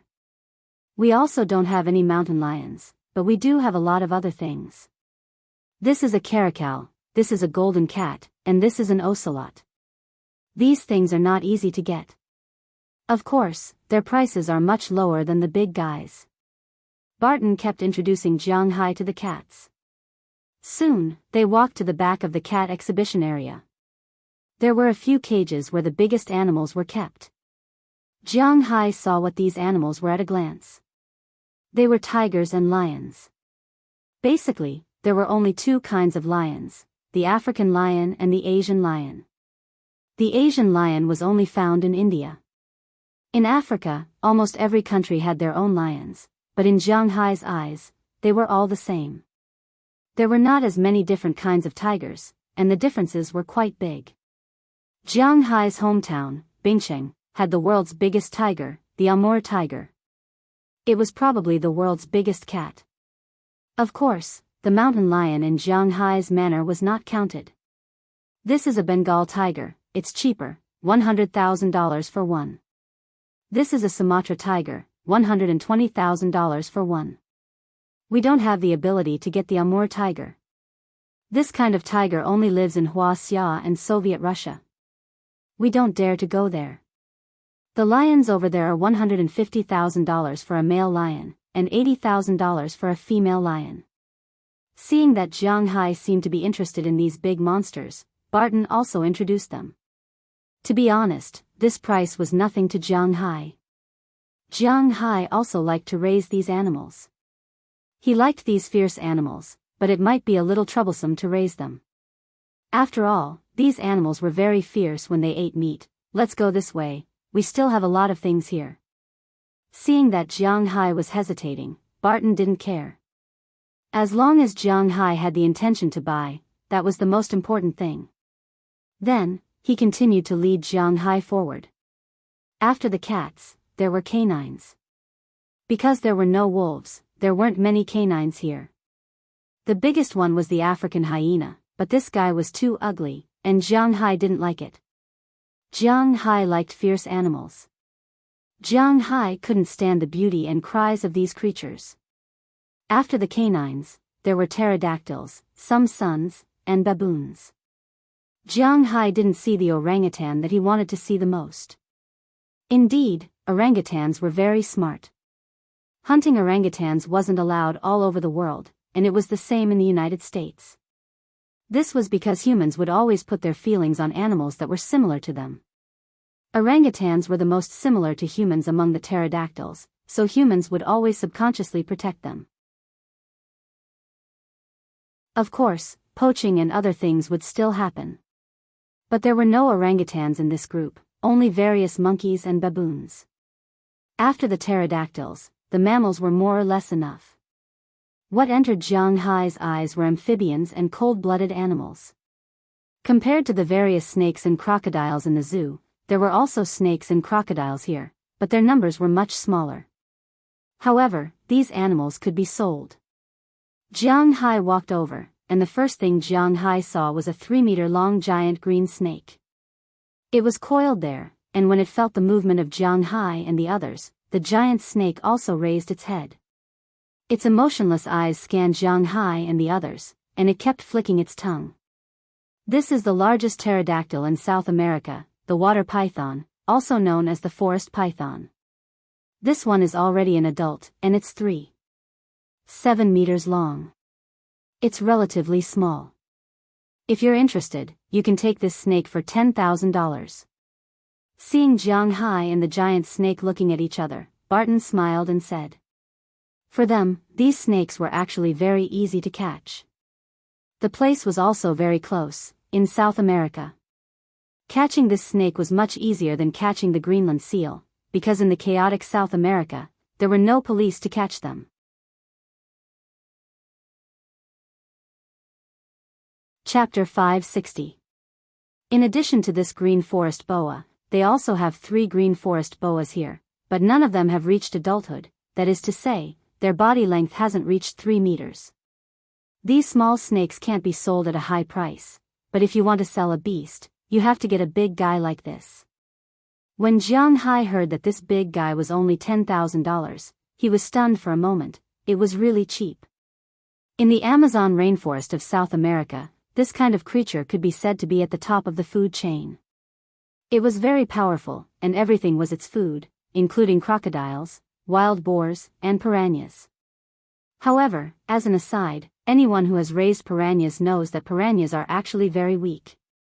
They are so timid that it makes one's hair stand on end. Not only were they unable to beat the average domesticated cichlids, such as maps and arhats, but they were also very cowardly. As long as people put their hands in the fish tank, they would run to the corner and gather together. They were not aggressive at all. In the southern United States, wild piranhas were similar to domesticated ones. People who fell into the river would be eaten. This had never happened at all. Even if it was a living creature, such as a sheep or a cow, if it crossed the river alive, the piranhas would basically not attack it because they were very afraid. But if the dead body or the animal was injured and had blood on it, the situation would be different. There was a very popular video on the internet. It said that a little girl used a piece of meat to catch a big bucket of piranhas. Although it was a little exaggerated, it was also true. The piranhas would attack crazily when they touched food. But this kind of fish was actually food for other animals in the Amazon. Crocodiles would eat them. The green forest boas would eat them. Some bigger fish would also eat them. For example, the giant bony-tongued fish raised in Jianghu's house before it mutated, and the gars, which were more like crocodiles than crocodiles, would all eat these guys. Therefore, piranhas were not a powerful species. The top of the food chain in South America was this kind of green sea boa. Looking at this guy, Jianghu made a mental note to buy it when he left. After walking past the cages of the lush forest boa, Jianghu lost interest in the snakes behind them. These people caught animals to sell, not to kill themselves. Therefore, there were no poisonous snakes here. There was only one type of real poisonous snake, the king cobra. Other than that, they were all pythons. However, Jianghu had already seen the lush forest boa, so he wasn't interested in these Burmese pythons and even the golden python. Soon, they walked past the area where the snakes were kept. Jianghu was also not interested in the frogs behind them. However, when they walked past the crocodiles, Jianghu's interest was aroused again. For this kind of monster that had existed since the age of dinosaurs, Jianghu was quite interested in crocodiles. And these people were indeed quite capable. They caught dozens of crocodiles, big and small. When they went to the zoo last time, the man had already introduced them to Jianghu. Crocodiles were divided into two types, the da and the crocodile. The da was basically smaller, and the crocodile was bigger. Now, there were basically all kinds of crocodiles caught here. However, the most famous da was the Yangtze crocodile in Wuxia. It was not available here. What a joke, this thing was already not available in China. It was really whimsical for the Americans to want to poach it in China. Jianghu was not very interested in the small crocodiles, but he was very interested in the biggest crocodile at the front. When he saw Jianghu's gaze, Barton, as the shopping guide, naturally played the role of introducing him. This is the Gulf crocodile, the biggest crocodile in the world. Of course, this one is definitely not the Gulf crocodile, but this guy is 4 meters long, so it's not small. We got it from Indonesia. In order to catch this guy, we spent a lot of effort. If you want, $40,000. After hearing what Jianghu said, Barton introduced the crocodile to him. In fact, this crocodile was indeed from Indonesia, but it was not worth $40,000 at all. Because this crocodile was farmed. Yes, the Gulf crocodile in the world was now classified as vulnerable, and the countries that had this kind of crocodile had listed it as a protected animal. But the countries in Southeast Asia were not so sure. The most important thing was that they could make money. For them, it was best if they could sell wild animals for money. But in recent years, as the number of wild animals in the wild decreased, they started to pay attention to farming. This was especially true for crocodiles. This kind of animal had a high economic value because crocodile skin was the best material for making leather goods, bags, and shoes. It was much better than cow skin. In recent years, eating crocodile meat had become popular in Southeast Asia and the Asian region, so crocodile meat was also sold. Many countries in Southeast Asia had a large number of crocodile farms. This big guy was actually taken from a farm. It was originally kept as a breeding crocodile. After all, it was not easy to grow so big. But this guy actually escaped. After it was caught, the people from this organization happened to come across it and bought it for $2,000. $1 was equivalent to more than 2,000 Indonesian rupees, and $1 was equivalent to more than 13,600 Indonesian rupees. For the people over there, $2,000 was a huge sum of money. So, they sold it without hesitation. Of course, it took a lot of effort for these people to transport this thing back. But if they really sold it for $40,000, it would be a huge profit. And Jiang Hai did not know the price of these things. Hearing Barton's words, Jiang Hai couldn't help but ponder for a moment. Although he didn't know if he was being cheated or not, this amount of money was indeed a small amount for him. It was understandable for him to spend this money to buy some animals he liked. So now, he was calculating in his heart, what exactly was he going to buy? This was a problem. Seeing Jiang Hai deep in thought, Barton also knew that now was not the time to disturb Jiang Hai. He stood quietly on the side, waiting for Jiang Hai to make a decision. But at this time, the originally closed door was suddenly pushed open. Clang! The door heavily slammed against the wall on the other side of the warehouse. Then, a black man about 2 meters tall walked in with a bottle of wine in his hand. When he saw Jiang Hai's group, his eyebrows raised. But when he saw Azalina behind Jiang Hai, his eyebrows turned into a trace of lust, then he walked over. "Hey, big brother, you came back after drinking?" Seeing the burly man come in, Barton immediately greeted him with an obsequious smile. However, the burly man didn't pay attention to him as he pushed him aside. Then the burly man walked towards Jiang Hai and took a deep breath. Then he smiled at Jiang Hai and said, "Brother Jiang Hai, I've been waiting for you." "Boy, what are you doing here?" Hearing the voice mixed with the smell of alcohol and bad breath, Jiang Hai frowned. "We are here to buy something, is there a problem?" Waving his hand, Jiang Hai didn't care if this guy understood what he meant, and directly said to him. After staying in the United States for a year, Jiang Hai was already very familiar with the tricks of these beauties. In front of them, when you should be tough, you should be tough.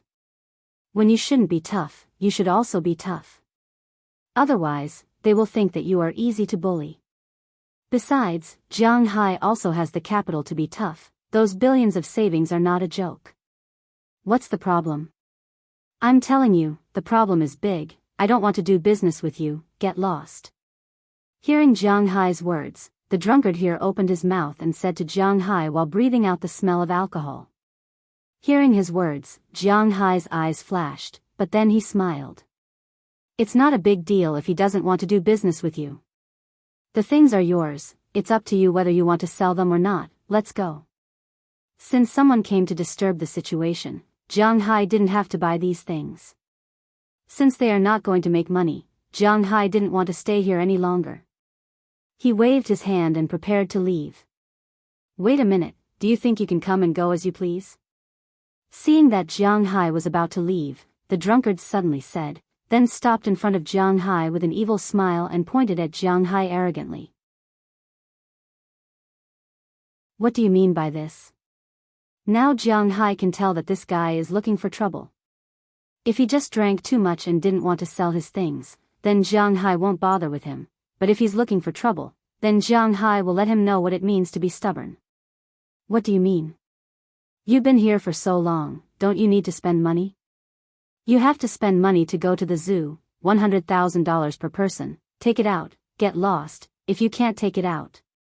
Leave this woman here, go raise the money." Hearing Jiang Hai's words, the drunkard didn't care.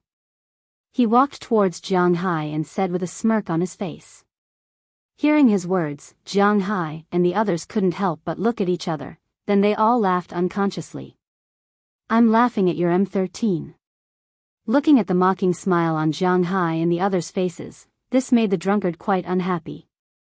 He glared at them and then shouted loudly. Hearing his words, Jiang Hai raised the glasses on his face, the glasses he bought in the beginning. This pair of glasses has a camera function. Originally, Jiang Hai wore it for fun, but now it seems that this is called evidence. "I'm laughing at you, you son of a b*tch. When your mother gave birth to you, did she throw you away and raise the placenta? I really feel that your IQ is the lowest among all the animals in this house, even the cockroaches over there are smarter than you. Also, idiot 13, you have bad breath, stay away from me." Looking at this guy, Jiang Hai glanced at him contemptuously, then said with a face of disgust. Hearing Jiang Hai's words, the black man who was scolded was stunned. After he reacted, he was instantly furious. He raised his fist and punched Jiang Hai's face heavily.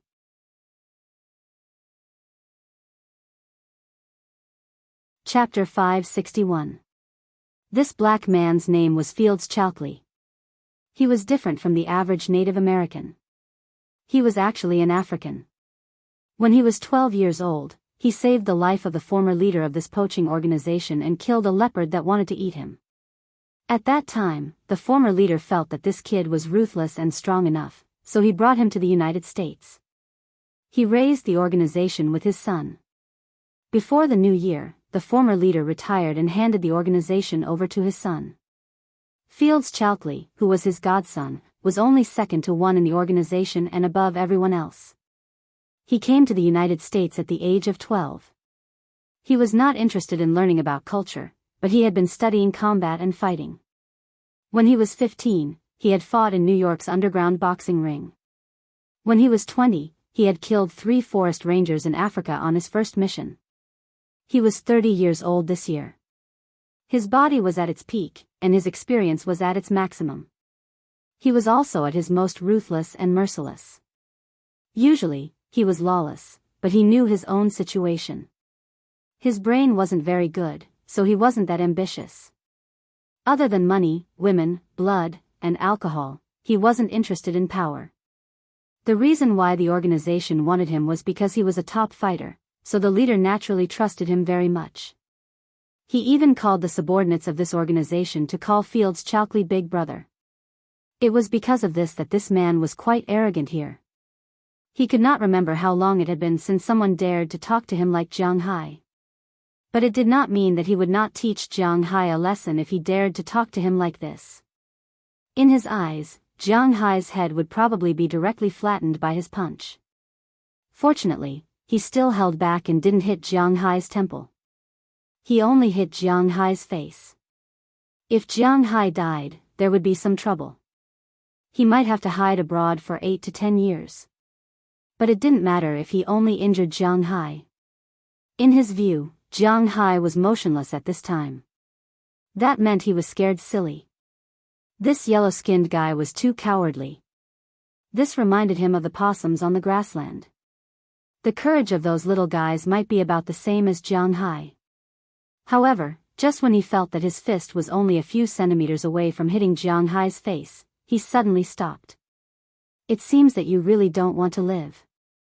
Looking at the fist in front of him, Jianghu chuckled and said coldly. As soon as he finished speaking, he kicked Fields in the stomach. In an instant, Fields flew backward as if he had been hit by a car, knocking over many cages. Fortunately, the cages he knocked over were not big guys, and the quality of the cages was good, so the animals were not released. Even so, all the animals in the room began to scream in pain. Hearing the screams of the animals, the guards outside immediately reacted and rushed in to see the situation. Do it. Since the fight had already started, Jianghu would not be polite to these guys. He looked at the first person who rushed in and saw that Fields was lying there, not knowing if he was dead or alive. Without saying a word, he immediately raised the gun in his hand. These guys more or less had some military background, and the weapons in their hands were all automatic weapons. Although it was the oldest model of the M16, the bullets coming at them were no joke. Although there was a big gap between the first generation and the fourth generation, the gap was not to the point where it could not kill people. Unfortunately, as soon as the bullets were fired, Bell had already pulled out his gun in an instant. Without even looking, he went up and fired 3 shots. Then, the man fell down with an incredulous look on his face. When he fell down, the 3 spots of blood on his chest gradually oozed out. The man's fall caused more people to rush in from outside. Unfortunately, the door was only so big. Jianghu and Azalina also pulled out their guns in an instant. As long as they guarded the door, the enemies would not be able to come in. Barton was about to move at this time, but Conrad had already rushed in. This time, his fist was as big as a pot. With a bang, his fist smashed into the man's face. Barton spun 4 or 5 times in the air before landing heavily on the ground. As for Philemon, he had already squatted in a corner. He knew that whether it was Jianghu, the woman, the big guy, or Bell, no one could deal with them easily. They were not people that ordinary people could deal with. What he needed to do was to protect himself. That was all. This warehouse was built very sturdily. No one could get in from outside. Jianghu and the other two were standing at the door. Even if they only had pistols, the people outside would not be able to rush in. They could only keep shooting at the door. Although they could not hit Jianghu and the others, the animals near the door were in big trouble. They were all in cages and could not escape. The bullets were fired one after another. Many animals fell in a pool of blood. The threat of death and the existence of blood made the remaining animals go crazy. But it still had no effect. For a while, the people on both sides were in a deadlock. While reloading, Jianghu also squatted down and looked at Philemon next to him. "Call the police." Hearing Jianghu's words, Philemon also took out his mobile phone and called the police. There were more than a dozen people outside. Jianghu was not going to fight them head-on. Who knew if they had reinforcements? The call was quickly connected. After hearing the gunshots, the police did not say anything. They asked for the address and immediately dispatched the police. This was a shooting, and the victim was a rich man from Winthrop. They had to deal with this matter carefully. If there was any bad influence, it would be big trouble. In fact, they did not know that if they provoked Jianghu, they would be in big trouble. After confirming that the police were coming, Jianghu also called Moses Adams. Today, people died. Although the people who died were from the other side, Jianghu and the others were justified in self-defense. However, it was better to have a lawyer. When Moses Adams heard Jianghu's gunfire, he knew that something must have happened to Jianghu. He immediately drove from Boston to the town. Although the warehouse where Jianghu and the others were in was a relatively remote place, it was at the back of the town. The town's police rushed over immediately. When the people outside heard the police alarm, they were already panicking. At this time, they could not rush into the warehouse. If they rushed in, they would really die. That meant that they had no way to take hostages, and there were police outside. It seemed that they were in trouble. Just as these people were thinking about whether to escape or surrender, the police had already made a move. The person inside was Jianghu, the richest man in Winthrop. He had just prepared to spend tens of millions to buy cattle in their town. They had to pay taxes. At this time, if something happened to Jianghu, they would probably lose their jobs. Most importantly, they had already confirmed that Jianghu and the others were in the warehouse. The problem was not big, so what were they waiting for? Without saying anything, the police outside directly knocked down the door of the first warehouse. Before these poachers could figure out what was going on, a few of them had already been beaten down by the police who rushed in. They looked at their teammates lying in a pool of blood. These people understood that they could not win, so they surrendered. Anyway, they were just selling wild animals. Even if they were arrested, they would be released after 3 to 5 years. This was considered a relatively small crime. As underlings, it was not worthwhile for them to risk their lives for 3 to 5 years. They were only responsible for guarding the prisoners, and they did not have any lives in their hands. With the first person surrendering, the others followed. When the police shouted and the people outside were under control, Jianghu and the others also breathed a sigh of relief. Jianghu also smacked his lips at this time. He originally wanted to buy some wild animals back, but now it seemed that wild animals were almost all dead. Those that were not dead were probably taken to places like the zoo. He and these guys were not fated to be together. Especially the beasts that Jianghu had his eyes on, black leopards, tigers, and lions. At this time, they were either dead or injured. When Jianghu turned his head, he found that the cages of the crocodile and the green forest boa not far behind him were also shot through. The green forest boa was shot 3 times, but the snake's vitality was still very strong, and it was still there tenaciously moving. As for the bay crocodile, it was not better. It was also shot twice. At this time, it was lying there, motionless. It depends on your luck. To be honest, Jianghu likes these 2 animals very much. He hesitated for a moment, but before the police rushed in, he separated a part of his aura and sent it into the bodies of the two animals. The moment the two animals finished absorbing the aura, Jianghu immediately released his aura. The police also rushed in. Jianghu and the others were very cooperative and threw the gun away, then squatted down with their hands on their heads. Although Jianghu didn't want to lose face like this, he didn't want any young people to take things too hard and shoot him. How wronged would that be? When in the police station, when Moses Adams was there, Jianghu could be arrogant. But now he was not in the police station. He was facing the black muzzle of a gun.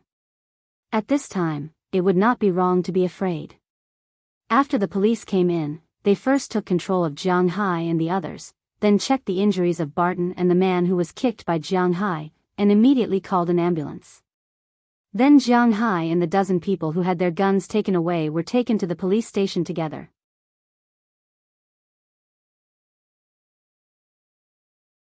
Chapter 562. Boss, you really know how to take care of my business. Walking out of the police station, Moses Adams said helplessly. Hearing his words, Jianghu smiled and then stretched. Well, you are my personal lawyer. If I don't take care of your business, whose business should I take care of? Hearing Moses Adams' words, Jianghu put his arm around his shoulder and shook him hard. Moses Adams rolled his eyes. After the battle in the warehouse, Jianghu and the others were taken to the police station by the police. But as the saying goes, rich people have privileges everywhere. Before entering the police station, Jianghu and the others were still very cowardly, but after entering the police station, Jianghu and the others instantly became arrogant. When the police chief here learned about Jianghu's identity, he specially arranged a separate office for Jianghu and the others to lock them up. It was an office, not a detention room, so those guys would stay in the detention room. Then he specially sent several good-tempered policemen in the police station to take statements for Jianghu and the others. Of course, this was only done after Moses Adams arrived. In fact, there was nothing much to say about it. Although there were no cameras in the warehouse, otherwise, Barton wouldn't have dared to steal a Greenland seal to sell last night. However, Jianghu's glasses have a video recording function. Basically, his glasses can explain everything. However, according to Moses Adams, Jianghu changed from a buyer to an animal conservationist. After learning that there were many wild animals here, he did not come to buy, but to save these animals. Although it was not right not to inform the police, after all, Jiang Ti's starting point was very moral. After hearing Jianghu's lie, Jianghu almost believed it. But by saying so, it was clear that he could clear himself. Jianghu was also happy to say so. Fortunately, he did not say anything about buying or not in the warehouse. There was no direct evidence to show that Jianghu was a buyer. This was the most important point. After taking the statements, Moses Adams directly sued these people, and the local government naturally also sued these people. If they were not caught selling wild animals privately, the U.S. government could pretend that they did not know. But now that they were caught, they must be in prison for a while. But as Moses Adams said, this was just a small crime. After all, they were only responsible for guarding, not arresting. At most, they were considered accomplices. So even in the U.S., this sentence was less than 5 years. If the performance was good, and the confession was made in time, 3 or 4 years would be enough for them to be released, but Barton and Fields, who were beaten up, would probably not be released for at least 10 years. But for Jianghu, these were indeed small crimes. Their biggest crime was the attempt to kidnap and murder Jianghu. Well, if you have a mind to pin a crime on someone, you can always find a way to pin a crime on someone. Jianghu wanted to pin a crime on them, but he was rich. Millions of dollars were spent on these people. Even if they died, they probably wouldn't understand how their original sentence of 3 or 4 years had inexplicably become 30 or 40 years. Catching these wild animals was a small crime, but offending Jianghu? This guy had never been a soft-hearted master. If you dared to offend him, you should be prepared to be skinned alive. The other party's lawyer had also come over after finding out that the den had been destroyed. However, after finding out that the person they had offended was a billionaire, the lawyer made a phone call and said a few words to these people before leaving immediately. Needless to say, he wanted these people to take the blame. The people behind him would not offend Jianghu for these people, especially in Massachusetts. Jianghu's power was not smaller than theirs. At the same time, Jianghu's money was more than theirs. Most importantly, Jianghu did not purposely go against them. If it weren't for their stupid teammate this time, Jianghu might have been their god of fortune. But after this happened, they could not come to Jianghu to cause trouble, nor could they come to Jianghu to settle it privately. The best way was to let these people take the blame and wait for the situation to calm down. Jianghu did not care about this. They did not want to cause trouble, and Jianghu did not need to provoke them. So after only appealing against these people, Jianghu had no intention of continuing to dig in. In fact, in Jianghu's opinion, the most unfortunate thing was those wild animals. He originally wanted to buy a lot of them. But the problem was that he came in the name of protecting the environment. So after the den was destroyed, all the wild animals were taken away by the rescue station. It was impossible to return them after their injuries were treated. These animals would probably grow old in zoos everywhere. It seemed that they were destined to not be with Jianghu. "Boss, I'm very hungry. When are we going to eat?" At this time, Philemon, who came out from behind Jianghu, asked Jianghu helplessly. Hearing his words, Jianghu also waved his hand and went directly to the town's best restaurant. After arriving at the restaurant, Robbins Garcia, who had received the news, had been waiting there for a long time. He also learned that Jianghu and the others were in the police station, but to be honest, he was already a little used to it.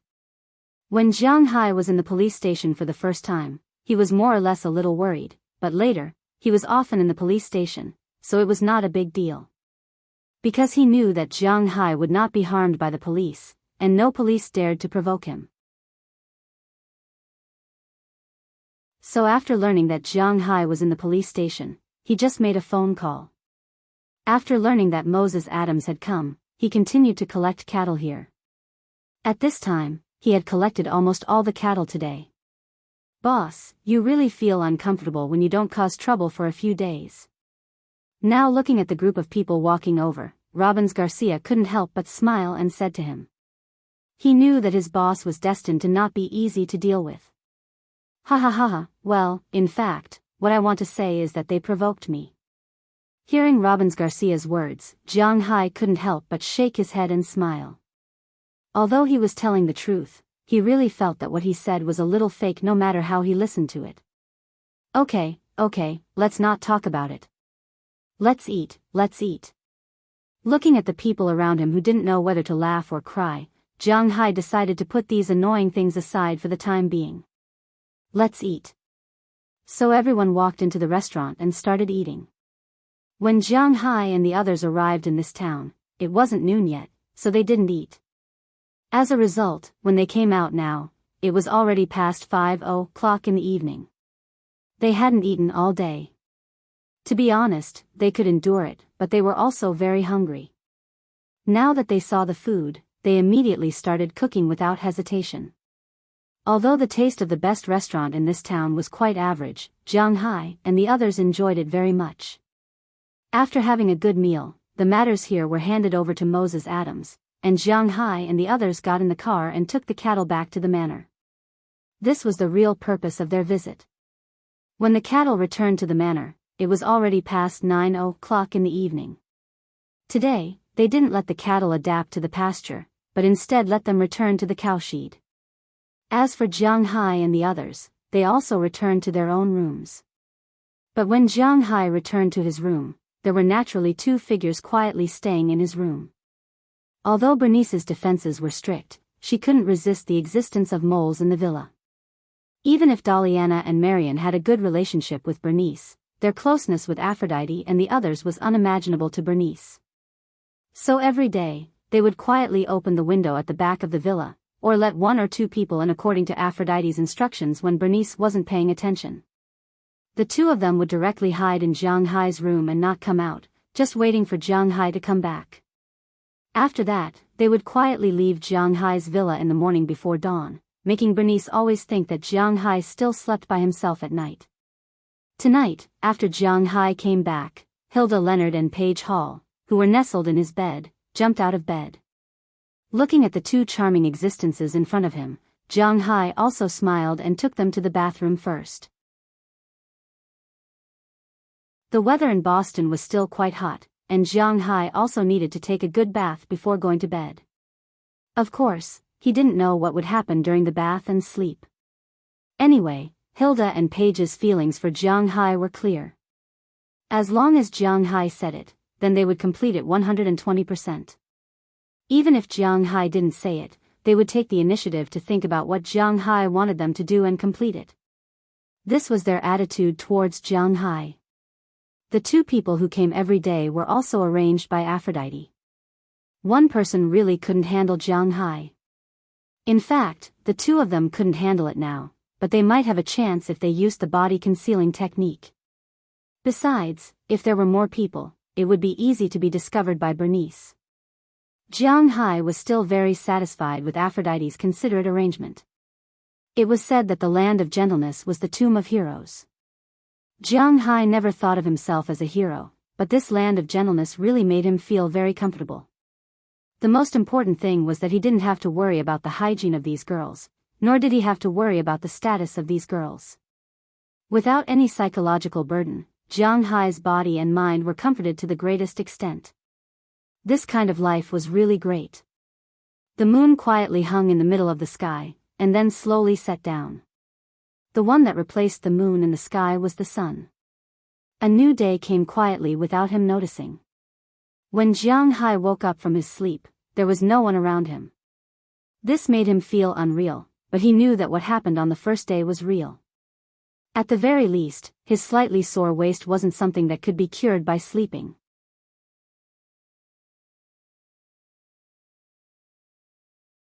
Chapter 563.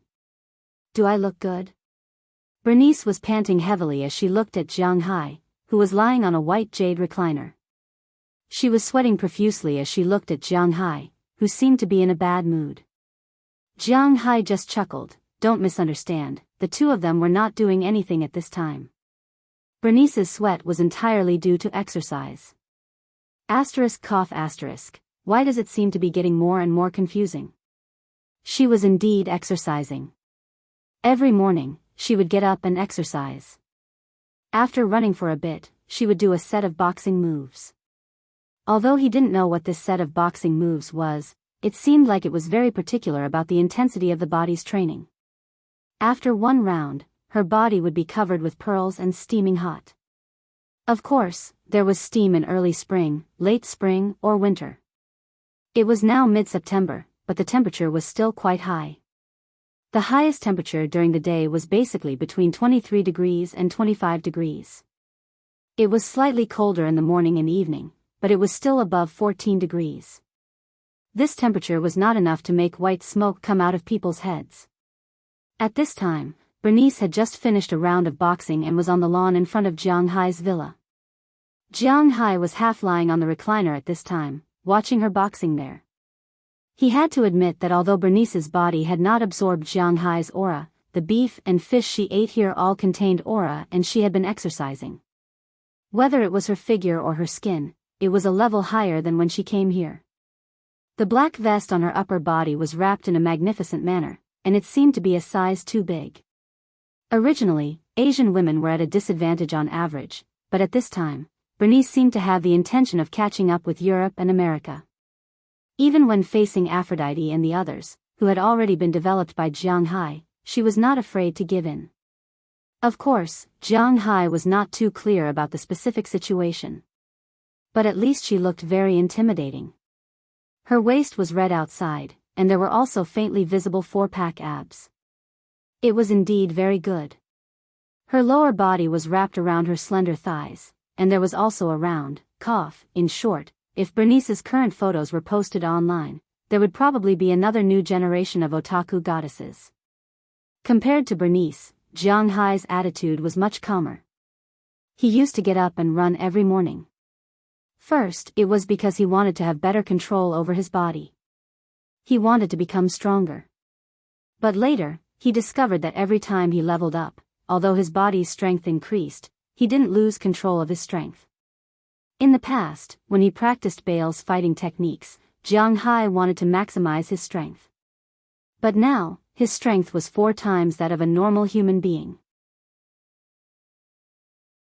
With such strength, no matter how good his defensive skills were, his bones would still be broken. Strength was above all strategies. When one's strength had reached a state where the opponent could only hope to reach, all messy things would be like dust that would be blown away by a gust of wind. To give the simplest example, if a modern army that did not need to worry about supplies went to the Three Kingdoms era, there was no need for strategies, strategists, or fierce generals. Missiles would sweep a circle, planes would circle another circle, and finally tanks would advance with the army. Then it would be me and you, heart to heart, living together in the Earth Village. Therefore, Jianghu really didn't need to train anymore. In his opinion, there was no enemy that he couldn't defeat with 1 punch. If there was, then he would just use 2 punches.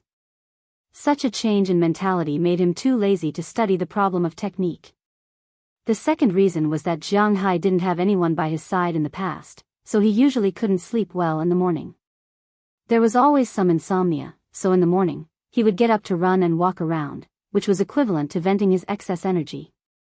But now that there was no extra energy, Jianghu did not need to go there and bother.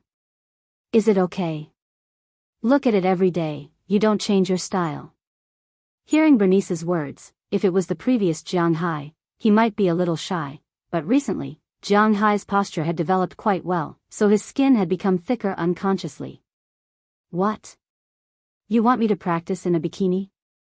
Hearing Jianghu's words, Bernice rolled her eyes at him. She did not care about Jianghu's gaze at all.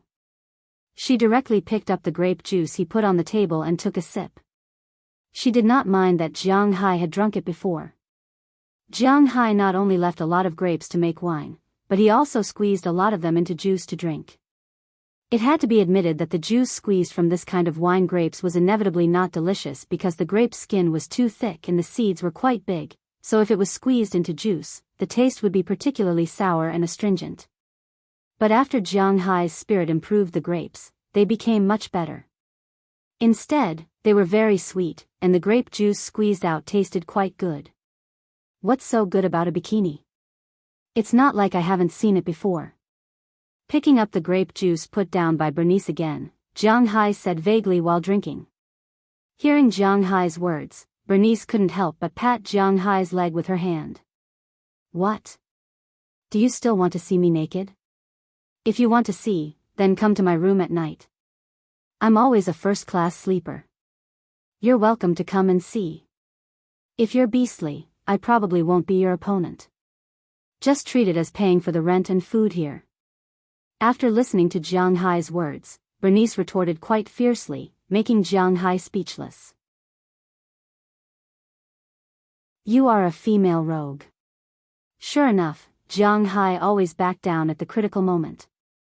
After snorting, Jianghu picked up the mobile phone and played games. Seeing Jianghu's fearless look, Bernice also snorted at him, then she went into the room to take a shower. Looking at Bernice who was walking, Jianghu couldn't help smacking his lips. He mourned for Bernice's future husband for 3 seconds. Having such a strong wife may not be a good thing. But this had nothing to do with Jianghu for the time being. His recent demand for women had plummeted. For a man, it's very easy to be hot-blooded or have some kind of bug take over his brain. But after that, a man often becomes a saint. He has no desires and no attack power. Although Jianghu can't be said to be a saint, his desires have indeed decreased a lot. In his opinion, living like this for the rest of his life is actually quite good. Boss, you are basking in the sun. Just as Jianghu was playing with his mobile phone and absorbing aura, Birkdal in the distance drove a huge tractor from a distance. The tractor was full of fresh grass. 1/3 of the grass was prepared for the cows in Jianghu's manor, and the other 2/3 were to be stored for Du Feimin. After Du Feimin left, Jianghu asked the cowboys in the manor to start storing the grass. In addition to the grass they needed to eat during the winter, Du Feimin's grass was also indispensable. He didn't know that the grass could be sold for money. A few days ago, Du Feimin called and said that his ranch was ready to operate. But after all, it was a super large ranch.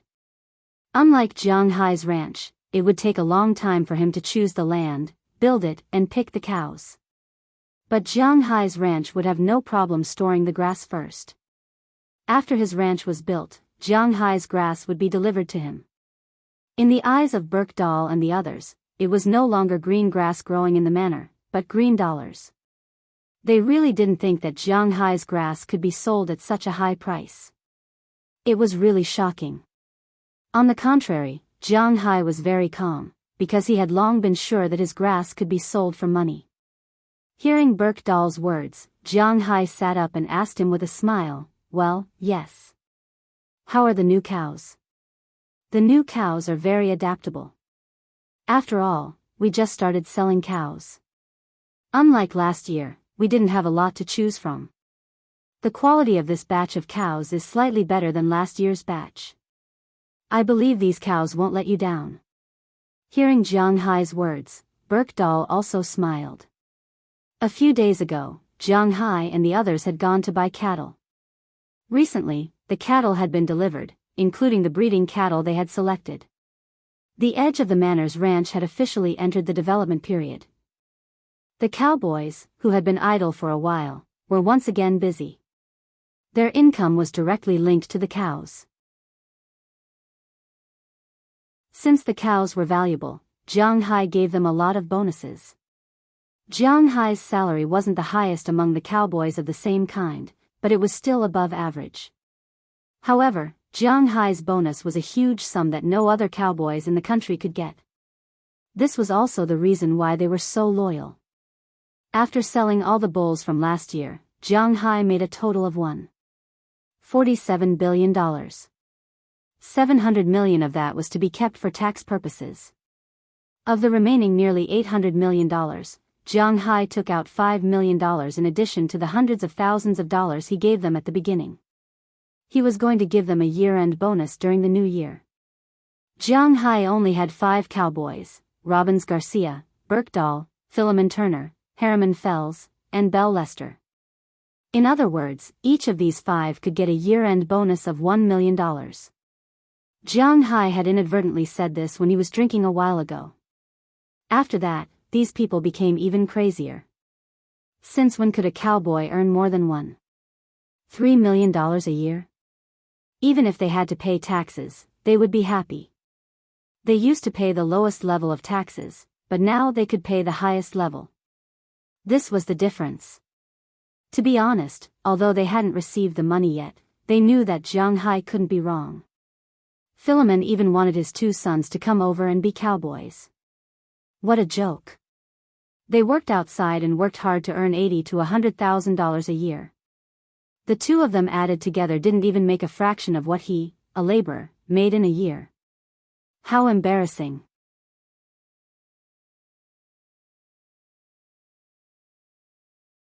Chapter 564. You're leaving in 2 days, why don't you pack up? Bernice, who appeared in the first sentence of the second chapter, looked at Jianghu, who was teasing the Greenland seal. Well, it's now called Whitehair. She looked at Jianghu, who was teasing Whitehair, and couldn't help but shake her head helplessly. She had to admit that Jianghu, this guy, in Bernice's eyes, didn't have the slightest bit of youthful vigor. Jianghu was really lazy, had no ambition, no fighting spirit, and didn't seem to have any hot-bloodedness. Ever since he came back from buying the cow, Jianghu had started the retirement mode of an old cadre. What he had to do every day was very simple. Get up in the morning. Well, he didn't get up in the morning anymore. He would get up at 9 o'clock, wash up, eat breakfast, and then go out for a ride on his 4-wheeled motorcycle.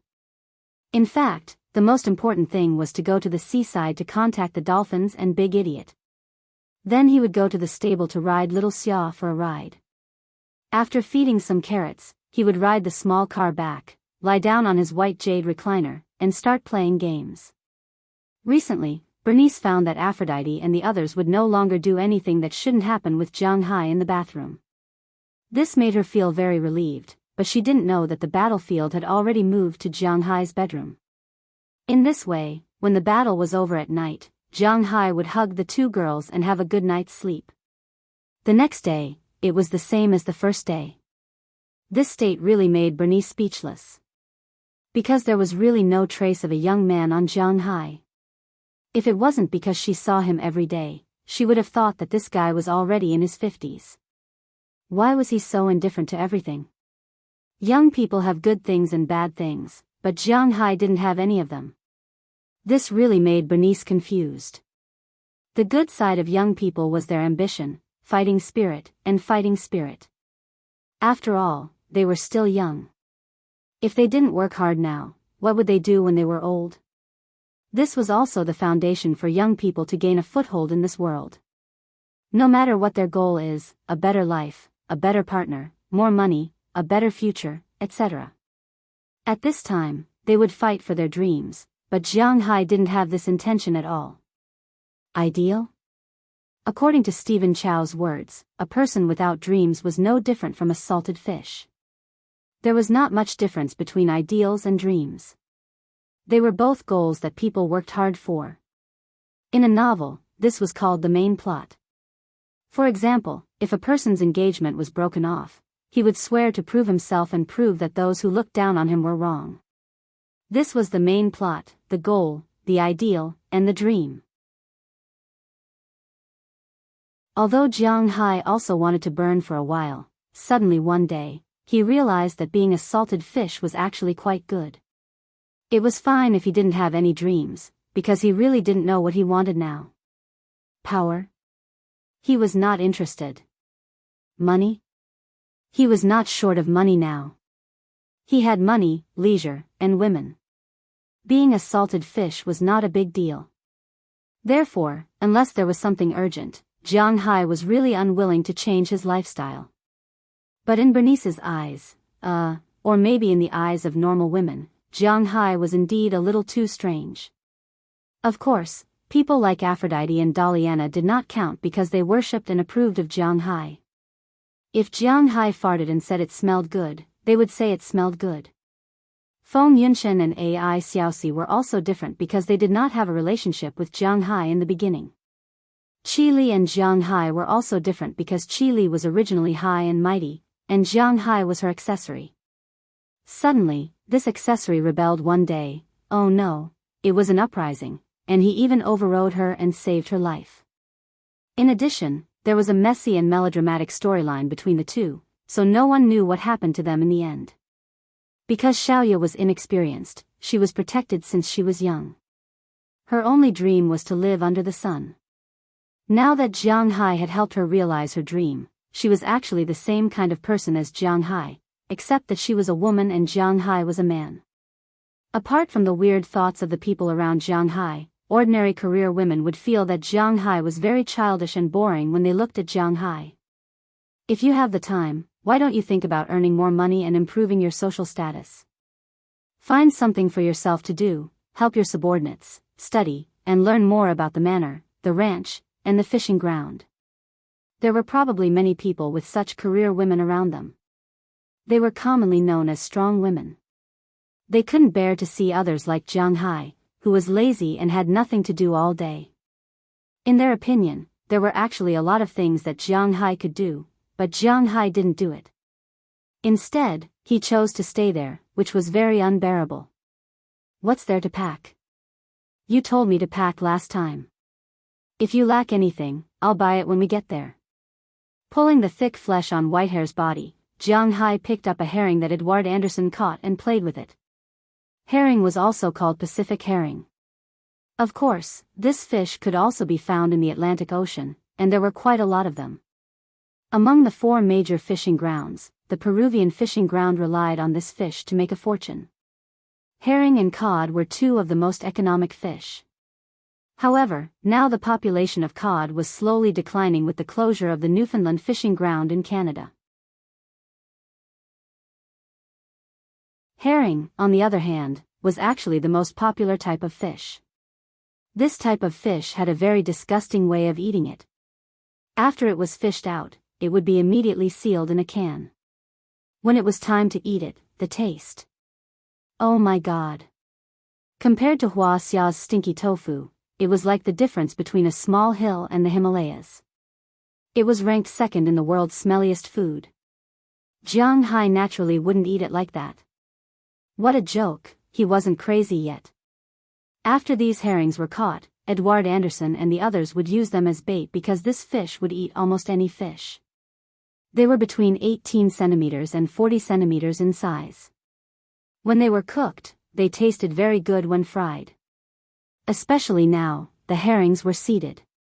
They were fried with beer, and the taste was quite good. Of course, these things could be eaten and caught on the spot. The fish with the largest number in the world was not a joke. So, Jianghu fed the excess to Whitehair, and Whitehair had no resistance to this food. Buy, you only know how to buy. You are very rich. Well, you are very rich. Look at how wasteful you are. Sooner or later, you will starve to death and have to beg for food. Hearing Jianghu's words, Bernice snorted at Jianghu, then continued. Hearing what she said, Jianghu just smiled but didn't refute her. Perhaps in the eyes of others, she was very annoying, but in fact, in Jianghu's heart, he was quite eager for someone to nag him like this, because it would remind him of his family. If Jianghu had any dreams and wishes, the most important would be to raise his children but not have his parents.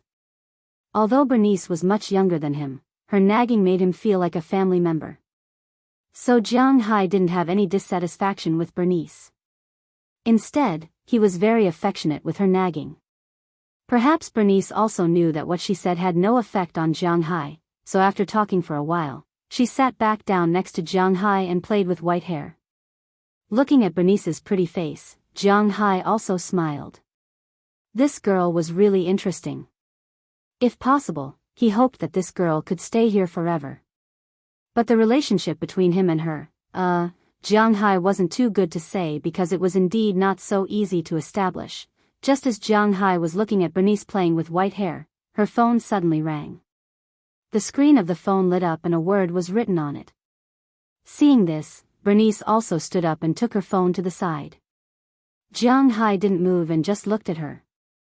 This was because Jianghu really didn't know. Bernice and Xiaoya never talked about their family situation. Because they didn't go out together, Jianghu didn't even know their real names. It was just that Xiaoya called her Bernice for a long time, so they were very familiar with it. Now it seemed that Bernice had an elder sister, but why didn't she talk about her family's situation? Since she didn't say, Jianghu didn't ask. He just watched her walk away. He vaguely heard that she seemed to be speaking Mandarin, and there were words like the Mid-Autumn Festival. It seemed that her elder sister asked her if she was going back for the Mid-Autumn Festival. But Jianghu remembered that he also asked her if she would go back for the Mid-Autumn Festival. Sure enough, it didn't take long for her to come back. She asked if you were going back for the festival. Seeing her coming over, Jianghu couldn't help but ask curiously. I said that I won't go back for the Mid-Autumn Festival. Let's talk about it during the new year. What kind of drug did you give this little guy? It actually recognized the name Whitehair. It's really unpleasant to hear. When she heard Jianghu's question, Bernice instantly changed the topic and pointed to Whitehair in front of her. It was obvious that she was also very dissatisfied with the name Whitehair. Oh, how nice.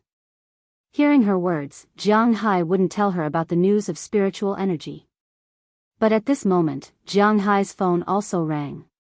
He picked it up and saw that the caller turned out to be Qili. After thinking about it, maybe Qili also saw that the Mid-Autumn Festival was coming, so she called.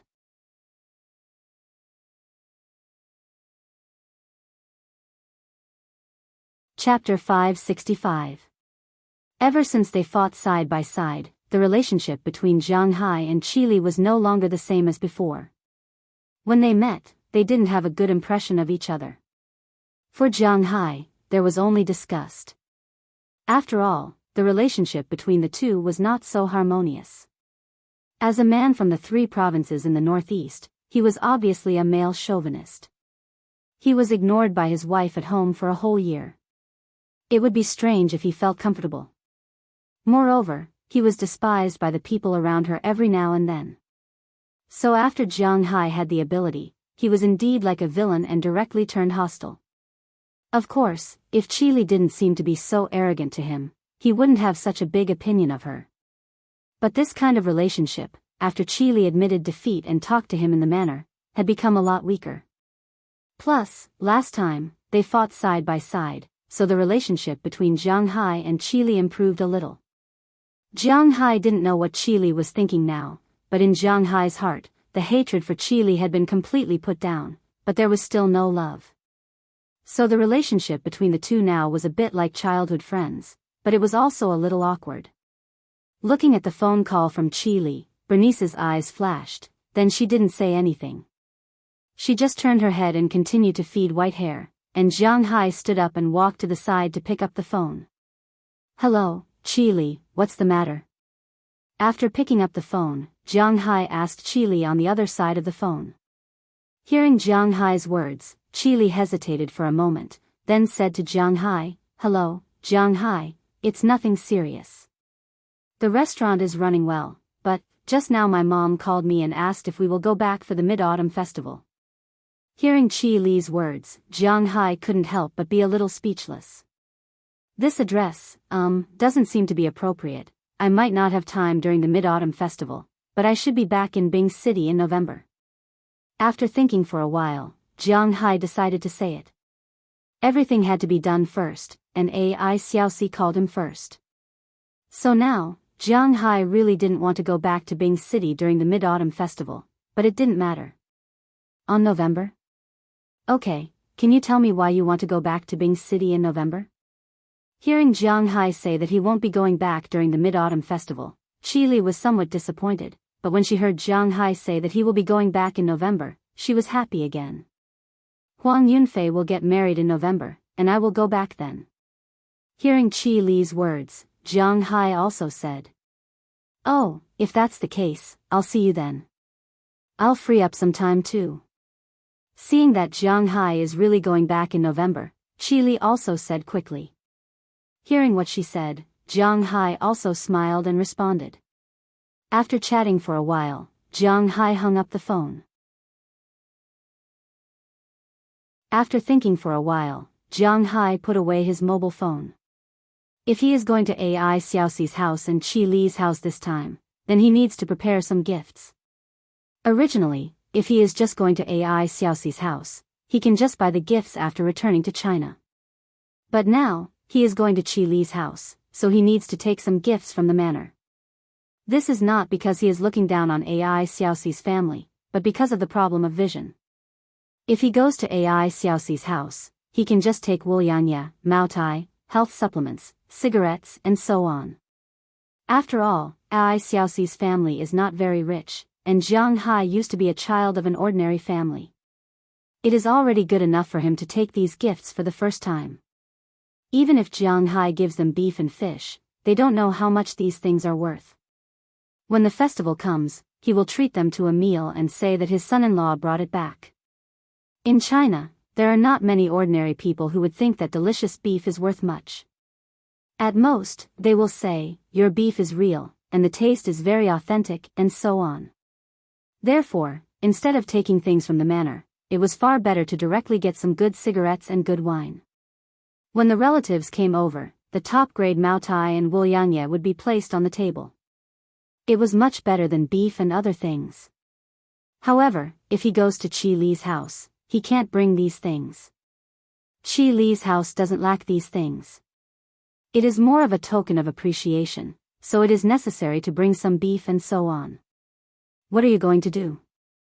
Seeing that Jiang Hai put away his mobile phone and was about to walk to the villa, Bernice, who was feeding white hair, couldn't help but raise her head and asked Jiang Hai strangely. Hearing her words, Jiang Hai also responded quickly. "I'm going to pack my things. This time, there is one more place to go." Hearing Jiang Hai's words, Bernice curled her lips, but she didn't say anything. She just continued to sit here and feed white hair, but it can be seen that her eyes have been flashing, indicating that her heart is not as calm as she looks on the surface. But at this time, Jiang Hai didn't notice this. In fact, he was not a person who would pay attention to these things. After returning to the manor, he casually put away some of his undergarments and a set of outerwear. After getting off the plane, he always needs to change into a set of clothes. Jiang Hai's clothes are still the same as before.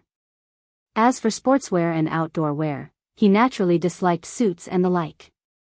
Wearing such things was pretentious and rigid. No matter what others say, he really doesn't like it. Now, he has the final say in what he wants to wear and what he wants to wear. So if he doesn't want to wear these things, no one can control him. Even if his clothes are untidy, it's up to the person. Those people in high-end places will recognize his watch and his glasses. These are more convincing than a suit. Of course, if he meets someone who doesn't know anything, then it's a different story.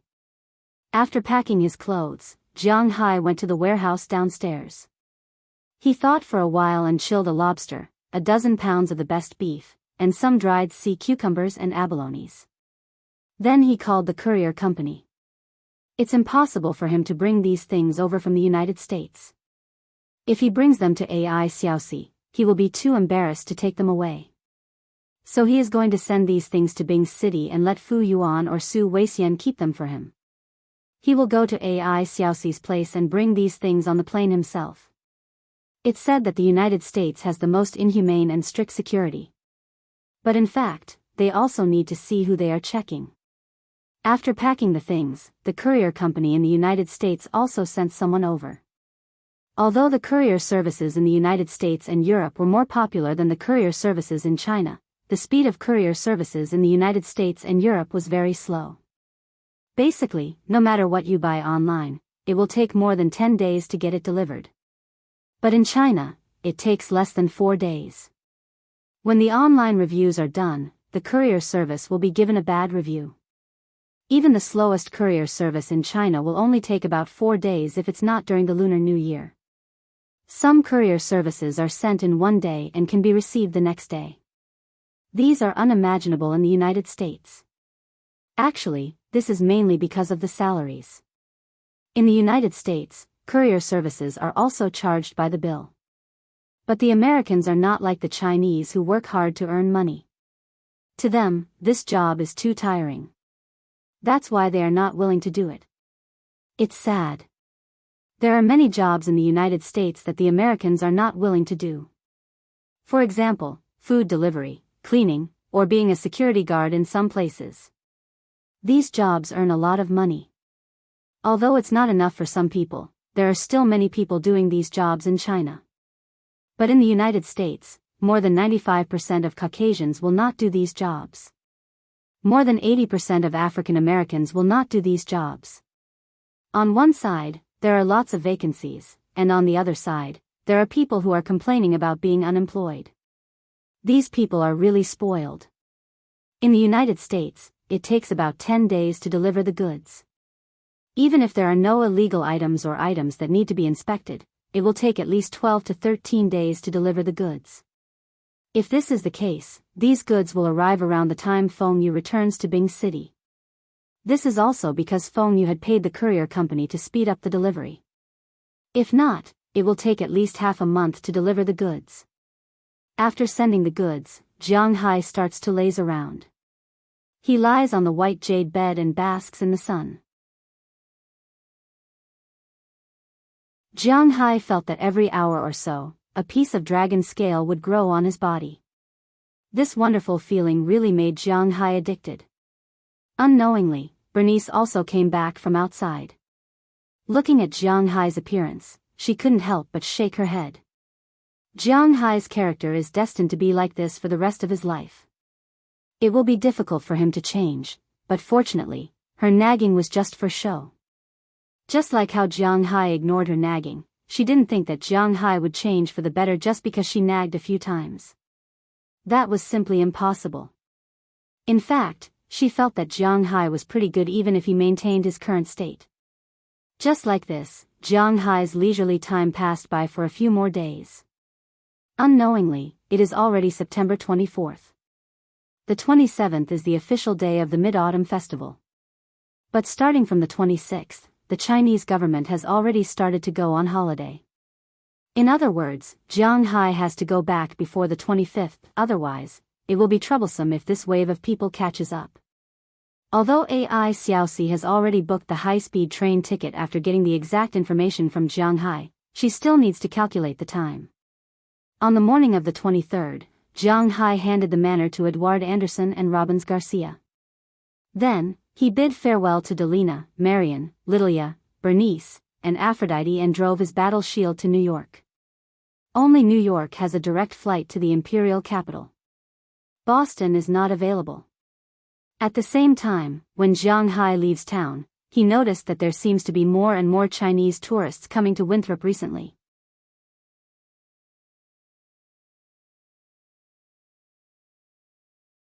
Chapter 566. Recently, Winthrop was indeed very popular, very popular, very popular. Since August, Winthrop began to attract its first batch of customers. Now, on September 23rd, the number of customers had exceeded 3,000. In less than 2 months, there were already 3,000 people. This was only talking about tourists from Wuxia. There were about 1,000 tourists from the United States, but this already made the people of Winthrop quite happy. Now, a new peak was ushered in. With the arrival of the Double Festival, some units directly moved from the 26th to the 7th of October, nearly half a month of rest. Traveling abroad was the best choice. Because in China, it was basically not to look at the scenery, but to look at the people. Some popular places abroad were also crowded, but coming to Winthrop was quite good. When Jiang Hai left, according to the news that Mrs. Turner told Jiang Hai when she came back, all the villas had been booked. The occupancy rate of the town's hotels had also reached 90%. It could be said that such a scene was something that Mayor Wallace had never dreamed of before. Jiang Hai was also quite happy about this. After all, he could also make money. However, some people came out to play during the festival, while some took advantage of the festival to go back to China. Just like today, when Jiang Hai just came out of Winthrop, a bus came out of Winthrop together with him. After seeing Jiang Hai's car, many people on the bus greeted Jiang Hai. After all, Jiang Hai was the pride of this town. Although Jiang Hai did not know them, they all knew Jiang Hai. He was a rich man who made a fortune by raising cattle. He had a car worth 20 million yuan, a more valuable yacht, and even a plane. The lobsters, abalones, and sea cucumbers he raised were the favorite of all the tourists here. Not only were they big, but they also tasted particularly good. After getting used to eating Jiang Hai's seafood, they really felt that the seafood in China was tasteless. The quality was indeed not one grade lower. Seeing them waving at him, Jiang Hai also waved his hand, then stepped on the gas pedal and headed to New York. His flight was at 1 p.m., and he left early this morning. First, he was afraid of being late. Second, he went back and wanted to buy some things for Feng Yunshen and Ai Xiaoxi. As for Qi Li, Jiang Hai thought for a while, and it was better to buy some things. After arriving in New York, Jiang Hai went directly to Fifth Avenue. He did not know other places. After arriving here, he simply looked around and entered the largest jewelry store here called Tiffany. The world's 3 recognized jewelry brands. One was French brand, Cartier, which was known to many people. The second was Italian brand, Bulgari, and the third was American brand, Tiffany, not Tiffany. Because this was a local brand, it had a lot of discounts in terms of price and tariff. Although Jiang Hai had not bought jewelry, he at least knew that there was a discount when buying things from local brands in the United States. For example, buying a car. Japanese cars were indeed more fuel efficient, but in terms of price, they might not be able to compete with American brands such as Ford and Chevrolet. This was the local brand protection policy. After Jiang Hai entered the store, the melodramatic scene did not happen. After looking around, Jiang Hai chose 3 necklaces. One of them was particularly shiny and was made of tourmaline inlaid with diamonds. The other one was very luxurious and was made of platinum inlaid with diamonds. The last one was made of platinum, but it was much thicker and had many small diamonds on it. Jianghu really did not know how to choose these. He could only choose the ones with similar prices. The price of each of these 3 necklaces was about $100,000. Qi Li, Ai Xiaoxi, and Feng Yunshan each had a necklace. After wrapping it, Jianghu also threw it into his backpack, and then made some marks on it to prevent himself from making mistakes. After everything was done, he went to the airport. Because he was a Black Gold Card member of American Express, and he booked the top first-class cabin, no matter if it was to change his boarding pass or to get on the plane, he had a special channel. Soon, he passed the customs and entered the cabin. After putting the backpack away, Jianghu adjusted his huge seat back and casually chose a movie to watch. "Hey! You are Jianghu? Are you also going back to China?" Just as Jianghu was choosing a movie here, a surprised voice suddenly spoke to Jianghu. Hearing this voice, Jianghu looked back and found that a Wuxia man appeared next to him. He didn't know when he appeared next to him. He looked young and was a little fatty. At this time, he was talking to Jianghu excitedly. "You are." However, although he accurately called out his name, Jianghu really didn't seem to have an impression of him. "Hey, you don't know me yet. My name is Hao Fei. I just finished playing in Winthrop and am going back to China." Hearing Jianghu's words, the person here said with a smile.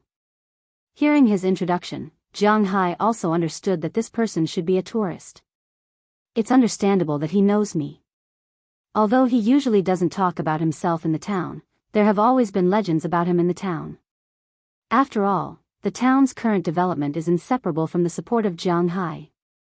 The development of the town was paid by Jianghu. The tourists of the town were brought back by Jianghu. It's impossible to say that he is not grateful to Jianghu. How is it? Winthrop is not bad, right? Hearing this person's words, Jianghu also said with a smile. It's not just not bad. It's great. To be honest, my family has a little bit of money. My father opened a company, so I have been traveling all over the world since I was a child. Besides the humanities, to be honest, Winthrop is definitely the best tourist destination in my opinion. The seafood is cheap, the people are kind, the living conditions are good, the air is good, the environment is good, everything is great. When I came here, I prepared 100,000 yuan to play, but after arriving here, I realized that I didn't need 100,000 yuan at all, only 30,000 yuan, so I directly upgraded to the first class and prepared to go back. Hearing Jianghu's words, the person named Hao Fei said excitedly. Looking at his appearance, Jianghu also smiled. Such rich tourists are their favorite. Hey, speaking of which, I'm going back after playing for a few days. I'm really a little reluctant. It's not that I'm reluctant to leave other things, but I'm reluctant to leave your lobsters. I say, brother, when are you going to sell lobsters to Wuxia? You're torturing me. As he spoke, Hao Fei sighed and then looked at Jianghu with a sad face, as if the Jianghu in front of him had become a lobster. I've farmed some lobsters, but it's still a little difficult to sell them back in China. In addition to lobsters, I also have longzhu, grouper, salmon, and our country's tasty large yellow croaker and Yangtze River swordfish, but they haven't been farmed yet. They can only be eaten next year. Hearing his words, Jianghu smiled. Not to mention that the seafood he farmed was not particularly large. If they were to be sold in China, it was estimated that they would only be sold in the 4 restaurants dedicated to Chile. Moreover, these things were so attractive that he was reluctant to sell them easily. Naturally, they would be sold to the highest bidder. Holy sh*t, there are so many delicious foods. Oh my God, you are so hateful. Now that you mention it, I feel like I'm about to drool. Hao Fei wiped off his non-existent saliva and said with a look of yearning. To be honest, there aren't many wild yellow croakers now. They're sold for 1,000 yuan per kilogram in China. The Yangtze River swordfish is even more expensive. But I didn't expect you to have all of them here. You're really hateful. When I left, I just finished eating the remaining lobsters in your manor yesterday. Now I'm hungry again. Stewardess, when can we eat? Hao Fei sighed helplessly. He looked at Jiang Hai with his small eyes, which made Jiang Hai feel a little scared. After talking for a while, he shouted to the stewardess. When the stewardess heard his words, she also walked over with a puzzled expression and told him that the plane had not taken off yet. They would talk about it after it took off. For this, Hao Fei, this fatty, had no other choice but to be depressed. Okay, since you support me so much, when you come next time, I'll invite you to my manor to play for a day. You can eat as much as you want. Looking at the fatty's miserable look, Jiang Hai said with a smile. Really? Hearing Jiang Hai's words, Hao Fei instantly felt better. He looked at Jiang Hai with excitement and asked seriously. It's more real than a pearl, but you have to do it when I'm at home. Hearing his words, Jiang Hai also smiled and said to him. Hearing Jiang Hai's words, Hao Fei immediately nodded. As a foodie, you can tell from his body shape. His obsession with eating was still quite strong. He knew that Jiang Hai had so much delicious food, but he couldn't eat it. This was killing him. Now with Jiang Hai's invitation, for him, this was an out-and-out hope. Then when will you be at home? Hao Fei's eyes stared at Jiang Hai and said with a face full of desire. I'm going back to China now. I'll be back in mid-October. I'll also be back during the Chinese New Year. I won't be there at that time, and the fish will be out around March next year. I'll be there at that time. If you want to come to Winthrop again, I think it'll be around March or April. Jiang Hai thought for a while and said to Hao Fei. Boston's winter was still very cold. Most people didn't like to go to the snow during winter. It was just like Ice City. During summer, there was nothing to do in Ice City, but many people came to Ice City. This was because it was cooler in summer and people could come to Ice City to avoid the heat. During winter, there were many things to do in Ice City, but not many people came because it was too cold. It was the same for Winthrop. It was beautiful in winter, but it was too cold. According to Jiang Hai's estimation, there should be about 1,000 tourists in one winter.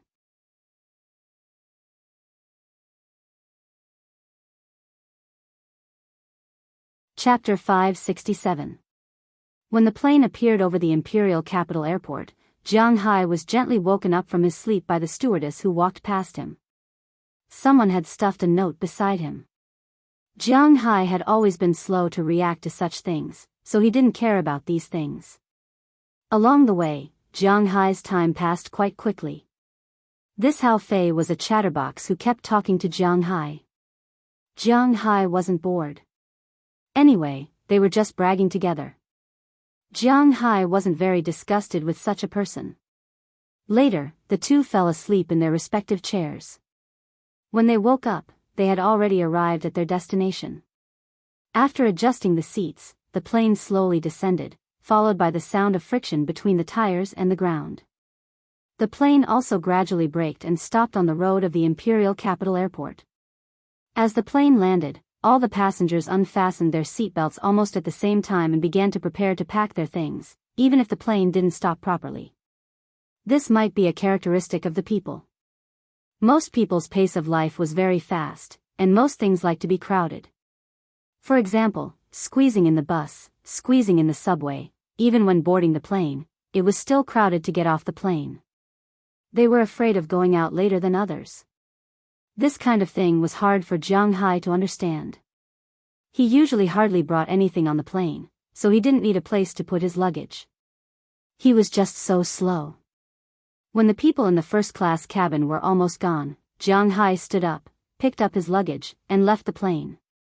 When walking out of the departure hall, Jiang Hai had already seen Feng Yunqian and Ai Xiaoxi from afar. Hey, Jiang Hai! When Jiang Hai saw them, they also saw Jiang Hai. Feng Yunqian directly raised her arms and waved, and Jiang Hai also smiled and waved his hand. He tightened his backpack and walked in front of the two. When Jianghu came in front of the two had already plunged into Jianghu's arms. Seeing this scene, the hearts of many men in the waiting room were shattered into pieces.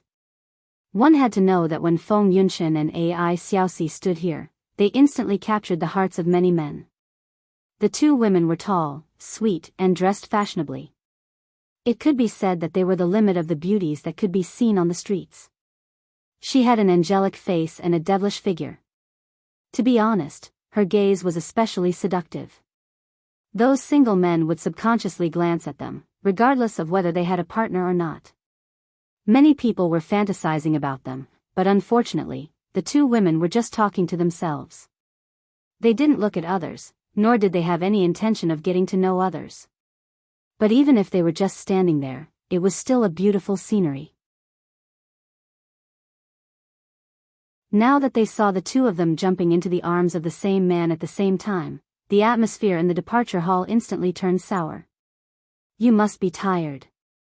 Let's go. Perhaps she was aware of everyone's gaze. Ai Xiaoxi's face was still thin. She raised her head first, looked at Jianghu with her little red face, and quietly said to Jianghu, "Okay, let's go." Patting Feng Yunxian, who was still leaning on him, Jianghu also said with a smile. Hearing Jianghu say that they were leaving, Feng Yunxian also raised her head, but she still refused to leave Jianghu's side. Instead, she continued to hold on to Jianghu and followed Jianghu to the parking lot. Today, in order to pick up Jianghu, Feng Yunxian didn't drive her own small sports car. Instead, she deliberately borrowed an Audi A4 from her colleague. Although this car looked very domineering with 4 queues, Jianghu would feel a little aggrieved sitting in this car, but there was no other way. After nestling in the car, Feng Yunxian also started the engine and headed in the direction of their home. On the way, Feng Yunxian and Ai Xiaoxi had been talking to Jianghu. For them, no matter what Jianghu's position was in their hearts, Jianghu was the most important. At least, Jianghu was the one with the largest proportion. So no matter what they wanted to say, they were willing to talk to Jianghu. They talked and laughed all the way. When Jianghu reacted, Feng Yunxian had already driven the car into their home. After the car was parked, the three of them went directly to the house Feng Yunxian bought here. This was a 2-bedroom, 1 living room in the 3rd ring road of the imperial capital. Usually, Feng Yunxian and Ai Xiaoxi lived in their own rooms, but today the rhythm was obviously different. After the three of them entered the house, Feng Yunxian didn't say anything. She first wrapped her arms around Jianghu's neck and opened her mouth to bite him. "Hey, you're too eager." Feeling Feng Yunxian's movements, Jianghu first kissed her for more than a minute before letting go. He patted Feng Yunxian's butt with a smile and said helplessly, "You had a good time in the United States. You don't know how we spent the past 2 months. We had to keep our chastity for you and suppress our needs. Now that you're back, if you don't feed me, you can't leave again." Hearing Jianghu's words, Feng Yunxian's eyes narrowed and said with a charming face. Hearing her words, Jianghu, who was still a little tired because of the flight, instantly drove his tiredness aside. He looked at Ai Xiaoxi, who was a little confused, and in her exclamation, he picked up the 2 girls and walked into the nearest room. What happened next didn't need to be described in detail. Of course, the imperial court didn't allow it to be described in too much detail. In the blink of an eye, when Jianghu came to Feng Yunxian's house, it was only about 3 or 4 o'clock in the afternoon. When the battle was over, it was already early evening. Feng Yunxian and Ai Xiaoxi were lying lazily in Jianghu's arms, one on the left and one on the right. The intoxicated expression on their faces hadn't completely faded, and they looked at Jianghu with such infatuation. Although Jianghu has a lot of problems, has a lot of lovers, is not a firm person, sometimes occasionally makes mistakes, and does things a little melodramatic, but there are 2 things about him that are really likable. One is his character. Of course, character needs to be supplemented by money. The second is his combat power in this area, which really makes Feng Yunxian and Ai Xiaoxi unable to stop themselves. "You bad guy, you're getting worse and worse." Say, did you practice this thing every day when you were in the United States? Otherwise, how could it be possible for you to become bad again in just 2 months? After patting Jiang Hai, Feng Yunshan finally managed to catch her breath. Hee, okay, I'm a little hungry. I haven't eaten yet. Quickly think about what you want to eat. Hearing Feng Yunshan's words, Jiang Hai couldn't help but smile. There are 2 main reasons why he has become worse. One is because the Dragon Balls have been upgraded again, and the second is because... Cough, what Feng Yunshan said is also true. But Jiang Hai can't say this. No matter how stupid he is, he can't hug a girl and talk about his romantic history. How stupid is he? So Jiang Hai wisely chose to change the topic. Feng Yunshan glanced at Jiang Hai, patted Jiang Hai's shoulder, and then slowly sat up and began to tie her hair, probably because she came out earlier. Feng Yunshan was actually very independent. In the past, when she lived by herself, she could clean up, cook, and cook by herself. So now that she was sharing a room with Ai Xiaoxi, it was probably to take care of her sister. Usually, when they were at home, she would cook. If they went shopping, the 2 of them would buy it together. Ai Xiaoxi would wash the dishes and the like. The 2 of them would also clean up the house together. It could be said that they had a good discussion. After all, Ai Xiaoxi also came from a poor family. Although she can't cook, it's not like she can't do anything. The 2 of them get along quite well. In front of Jiang Hai, Feng Yunshan tied up her hair, and then directly picked up the short-sleeved t-shirt that Jiang Hai was wearing and put it on her body. A woman wearing a man's shirt and t-shirt will always show a special charm. At this time, Feng Yunshan was the same. After wearing it, the 2 points on the top of the moon, and the faintly discernible front and back below, plus the 2 slender and straight thighs really made Jiang Hai have an impulse again. Xiaoxi, deal with him, I'm going to cook. Seeing Jiang Hai's dishonest look, Feng Yunshan wrinkled her nose at Jiang Hai, then stretched out her hand to hit Jiang Hai's lower abdomen, and then turned around and left the room. As for Ai Xiaoxi, she also got up at this time and lay on Jiang Hai's side. Seeing that she really wanted to move, Jiang Hai immediately stopped her. No, I just did it. If you do it again, I will be weak. Let me rest, don't worry about it. Pulling Ai Xiaoxi up and letting her lie on his chest again, Jiang Hai said to her. Hearing Jiang Hai's words, Ai Xiaoxi was like a kitten, lying on Jiang Hai's chest. To be honest, she enjoyed the time alone with Jiang Hai. Thank you very much for coming back. About a few minutes later, Ai Xiaoxi whispered to Jiang Hai's chest. Between us, there's no need to say thank you.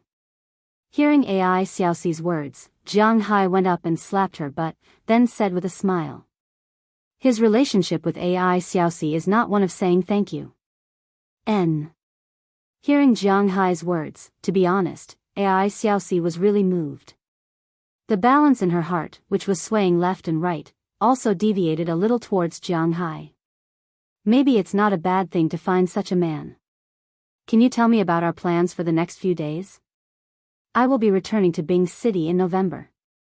We don't have much time. Looking at Ai Xiaoxi, who was quiet in front of him, Jiang Hai slowly stroked her back and asked her. Why are you going back to Bing City? Hearing Jiang Hai's words, Ai Xiaoxi raised her head and asked puzzledly. I have a friend's birthday in November.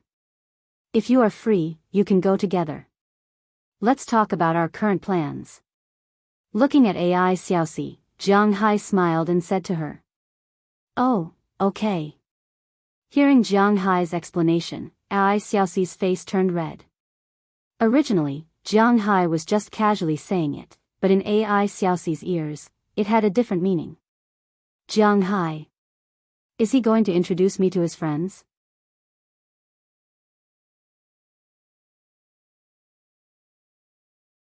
Chapter 568. Come and eat, don't get tired of it. You go to Ai Xiaoxi's hometown these few days. You have plenty of time to get tired of it here.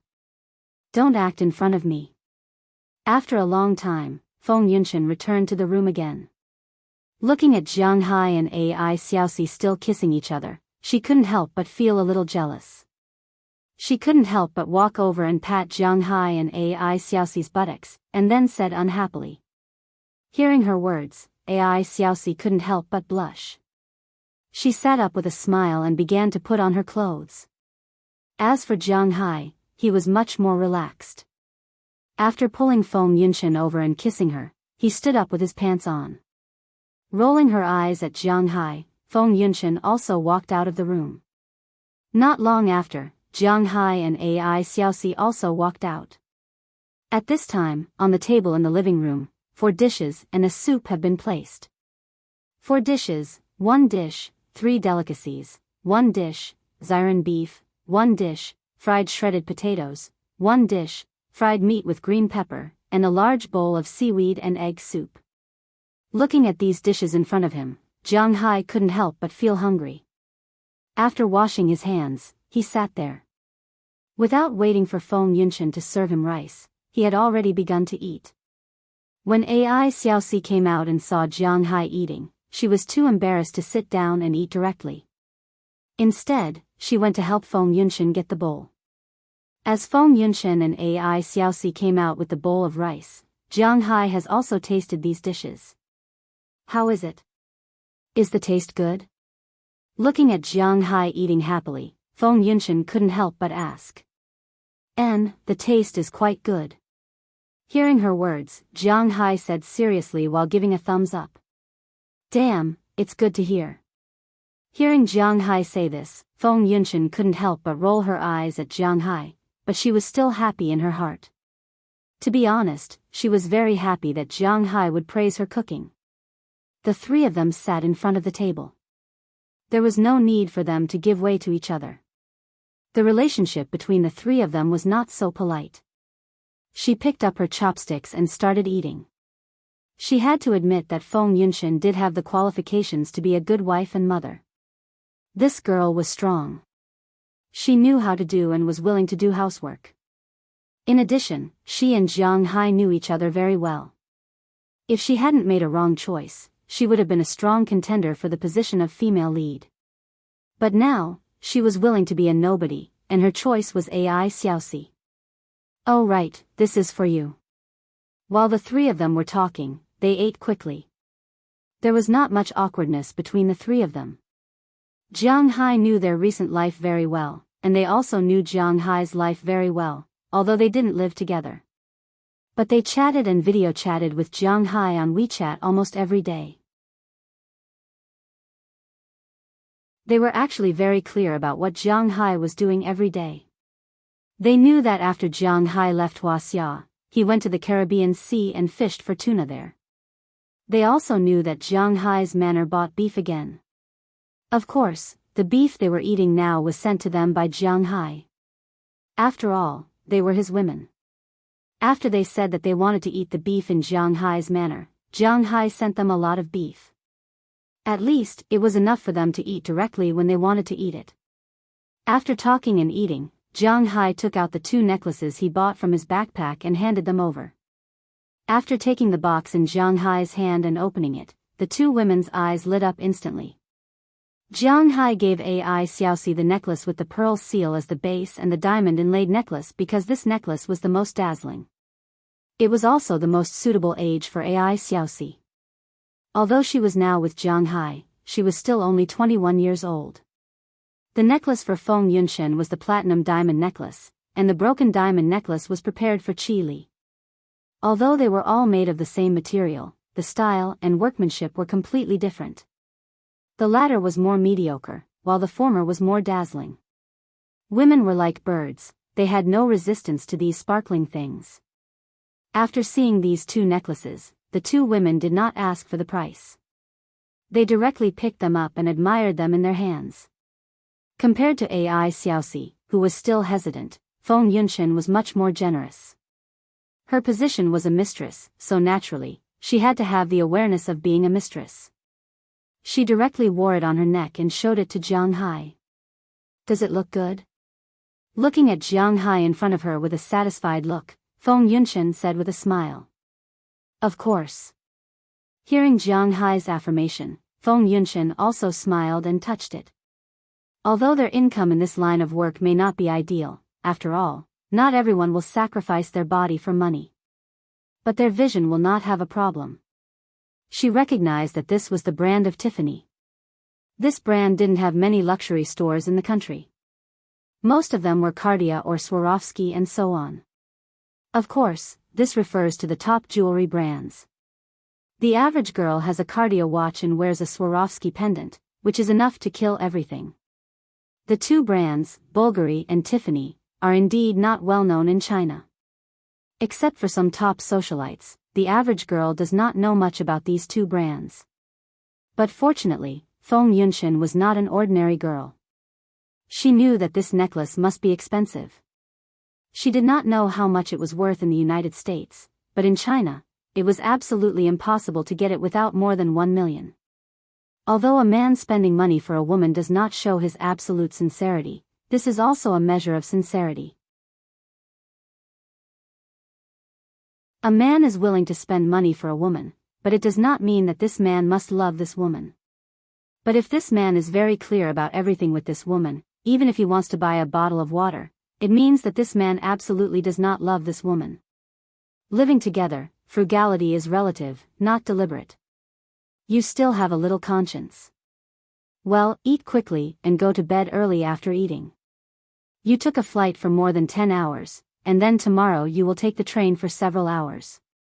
It is better to rest early. Seeing that Jiang Hai's answer satisfied her, Feng Yunshan also smiled and said. As for Ai Xiaoxi, she kept the necklace well. Although she has not been in this circle for a long time, she also knows that this necklace must be very valuable. With her character, it is estimated that it is difficult for her to wear such a necklace, but it is inevitable to keep it.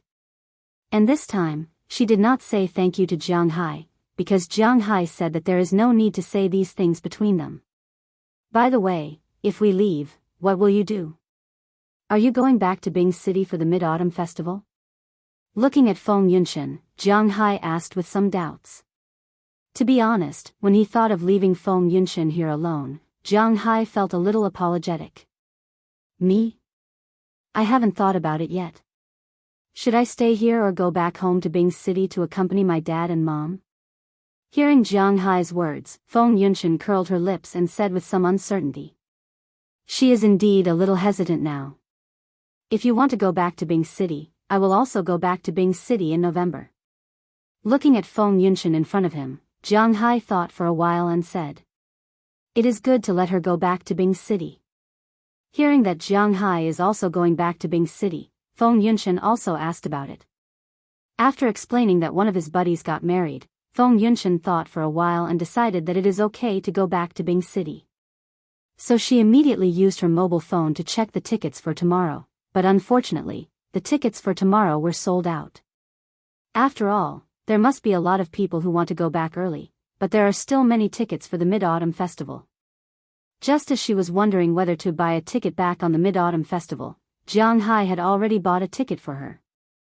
What a joke, who is Jiang Hai? Not to mention just a ticket, even if he wants to charter a plane, he can afford it. After making a phone call, the person in charge of Wuxia at American Express directly got him a first-class ticket. After Feng Yunshan's ID number was reported, this ticket was Feng Yunshan's. This is the power of the black gold card. I didn't expect you to be so useful. Come, sister will reward you tonight. Xiaoxi, pack up your things and quickly go into the house. I can't hold on for long. Seeing that Jiang Hai solved her trouble so easily, Feng Yunshan couldn't help but chuckle. She had to admit that in her opinion, Jiang Hai was also an out-and-out high-quality boyfriend. But unfortunately, she didn't find Jiang Hai earlier, but now it seems that it is not too late. Feng Yunshan took Jiang Hai's hand directly and walked into the room with him. Ai Xiaoxi smiled and obediently cleaned up the table and entered the room again. It is probably impossible to rest early tonight. At noon the next day, Jiang Hai, Feng Yunshan, and Ai Xiaoxi simply packed up, and the three of them left the house together. Feng Yunshan went to the airport, Jiang Hai and AI Xiaoxi went to the imperial capital South Station. After the three of them agreed to meet in Bing City, they went their separate ways. Jiang Hai was still wearing the same outdoor attire. He was carrying a sports backpack with his charger, game console, a few pairs of underwear, and a set of sportswear. If there was anything he needed, he could just buy a new set at any time. Feng Yunshen brought a lot of things. In addition to a hip bag, she even brought a suitcase. Who the hell knew why this woman had to carry a suitcase everywhere she went? Was she moving? Jiang Hai also saw Feng Yunshen's suitcase. It was full of clothes and shoes. Jiang Hai didn't understand at all. It was just a few days. She didn't need to go to a fashion show. Why did she bring so many things? However, Jiang Hai could only help AI Xiaoxi with her wishes. The two took a taxi and came to the imperial capital South Station while it was not rush hour. They changed their tickets and entered the station.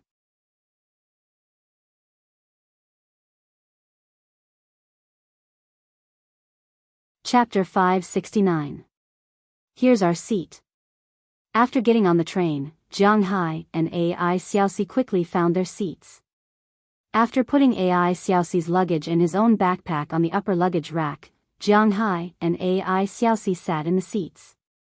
Jiang Hai and AI Xiaoxi bought business class seats for the train, which were wider and more comfortable than the average B-class seats. Trains were different from ordinary trains. Wuxia might not be ranked high in the world when it came to things like airplanes and cars, but Wuxia was the world's #1 train. Not only was it fast, but it was also of high quality. At present, most of the cooperation between some developing countries and Wuxia relied on high-speed trains as a stepping stone. Speaking of which, trains were much more convenient than other modes of transportation. Not only were they much faster than trains, but they could also connect to the internet on the train. Of course, if the speed was too fast, they could not connect to the internet. However, they could surf the internet and play with their mobile phones here. Inside the train, it was not as boring as going through the security check on an airplane. They could also enjoy the scenery outside.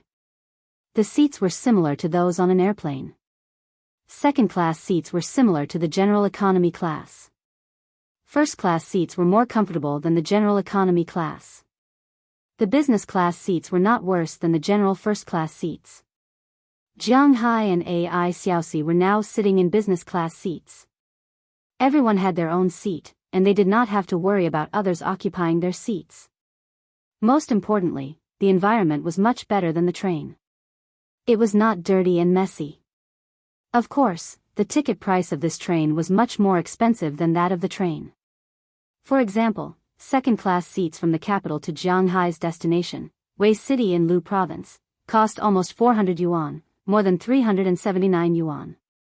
The business class seats directly cost more than 1,100 yuan. It was really not cheaper than the plane tickets. However, it was indeed more convenient to take this train. The journey was about 6 hours, and it was not particularly far. After getting on the train, Jiang Hai and AI Xiaoxi put their luggage on, then leaned on their seats and played with their mobile phones. AI Xiaoxi also leaned on Jiang Hai's shoulder, looking at the reflection of the two on the phone screen. This should be the first time we've been alone together, and it's been so long. Looking at Jiang Hai's image on the phone screen, AI Xiaoxi whispered. Hearing her words, Jiang Hai also thought about it. It seemed that he had more or less time alone with other people, except for AI Xiaoxi. Oh, well, it wasn't completely absent, because on that night, they were alone. However, that period of time clearly couldn't be counted in this period of time. After all, the two of them weren't chatting back then, nor were they like this. Yeah. Jiang Hai shook AI Xiaoxi's hand, thought for a moment, and said to her. Well, it feels like a dream. Jiang Hai and I are going back for the Mid-Autumn Festival. Hee, I really didn't think about it before. AI Xiaoxi rubbed her head, found a comfortable position, and then said with a serious face. Hearing her words, Jiang Hai didn't know what to say. He could only scratch his head helplessly, then looked outside with her.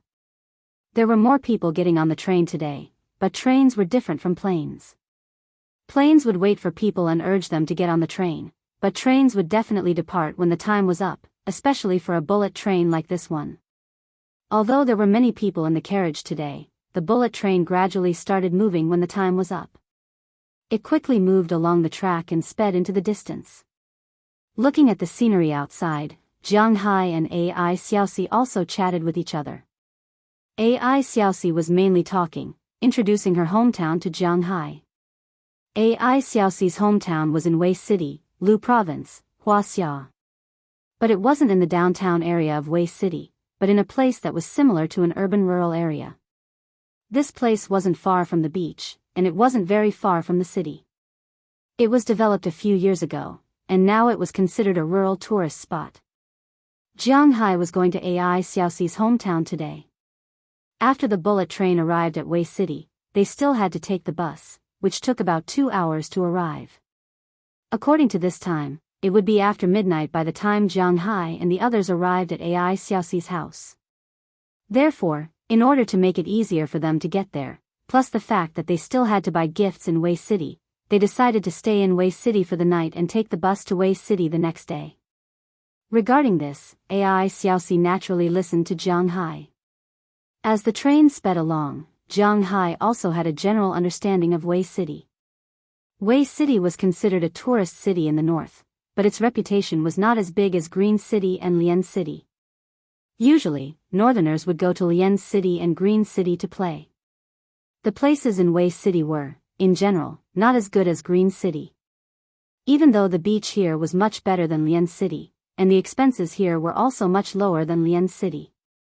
However, the number of people who came here to play was much less than Lian City because there weren't any famous attractions here. For those who knew history, Wei City was quite interesting. This was because this city bore the weight of China's lowest point of history during the Qing dynasty. The first Biyao navy in China's history originated from this city. And the famous Jianghu naval war also happened here. After the Jianghu naval war, one of the 7 sons who returned to the motherland after being taken away by the foreign powers also lived in Wei City. But if you came here to play, the only place to see was Lugong Island, and that was it.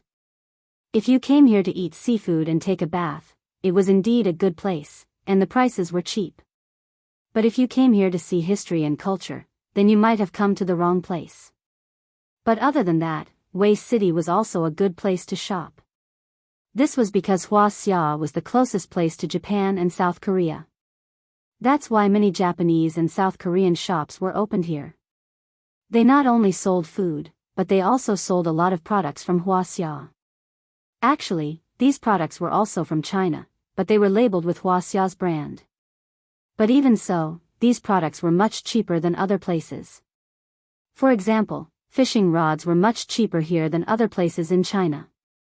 The same carbon fishing rod was sold for 80 renminbi in Wei City, and it was accompanied by a full set of fishing rods, hooks, lines, etc. But the same fishing rod in Bing City would be sold for 150 renminbi, and in Sichuan, it would be sold for 270 renminbi. This was the difference. That's why it was not a bad idea to buy some fishing rods and bring them back. After all, Ai Xiaoxi didn't have Jianghu's spirit.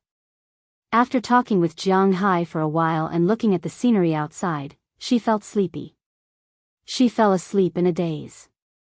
Jianghu just let her lean on him and sat there the whole time. 6 hours passed by quickly.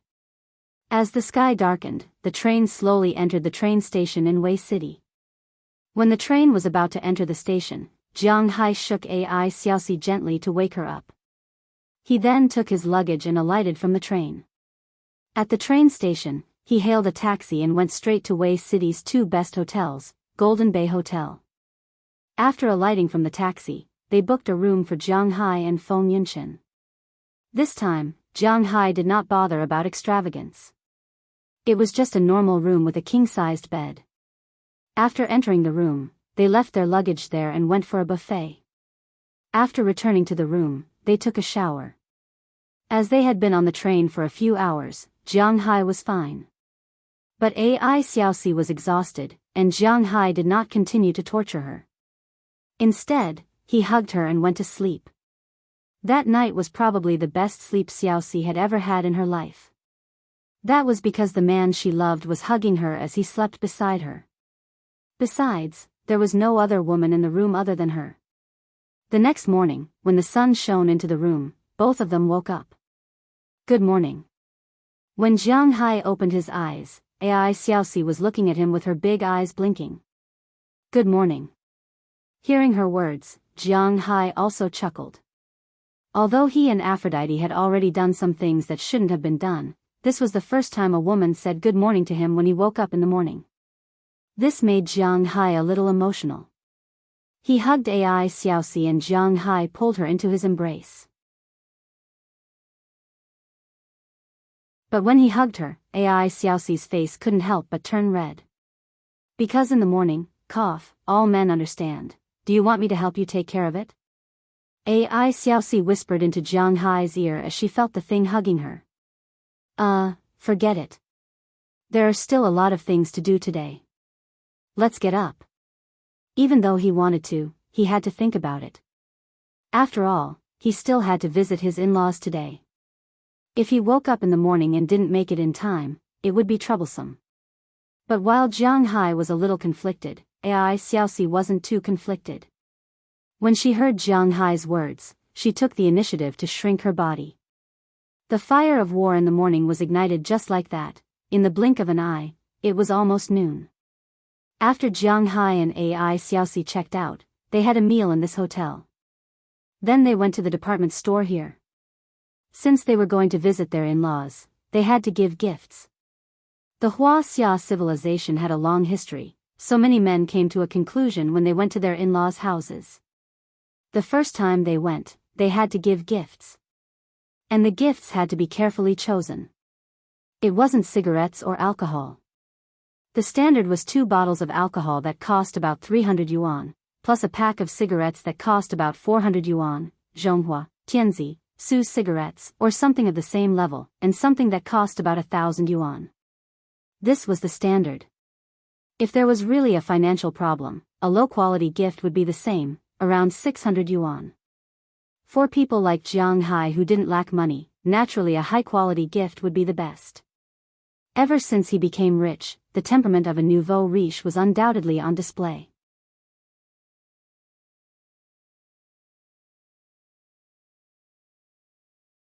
Chapter 570. First, they ordered some alcohol, Maotai Flying Heaven. 1 bottle cost more than 6,000 yuan. Next, they bought cigarettes, softbox Chonghua, also known as Big Chonghua. 10 cigarettes cost 10,000 yuan. After the cigarettes and alcohol were bought, they were for Ai Xiaoxi's father and mother. Next, they bought clothes. Jiang Hai didn't need to buy anything else for her relatives, because in Ai Xiaoxi's eyes, there was no need for her relatives to interact with them. During her family's most difficult times, those relatives avoided her family like the plague. Her mother went door to door to beg them and put in a good word for them. In the end, for the sake of their relatives, these relatives couldn't be ignored and borrowed 300 to 500 yuan each. However, what was the use of such a small amount of money during her family's most difficult times?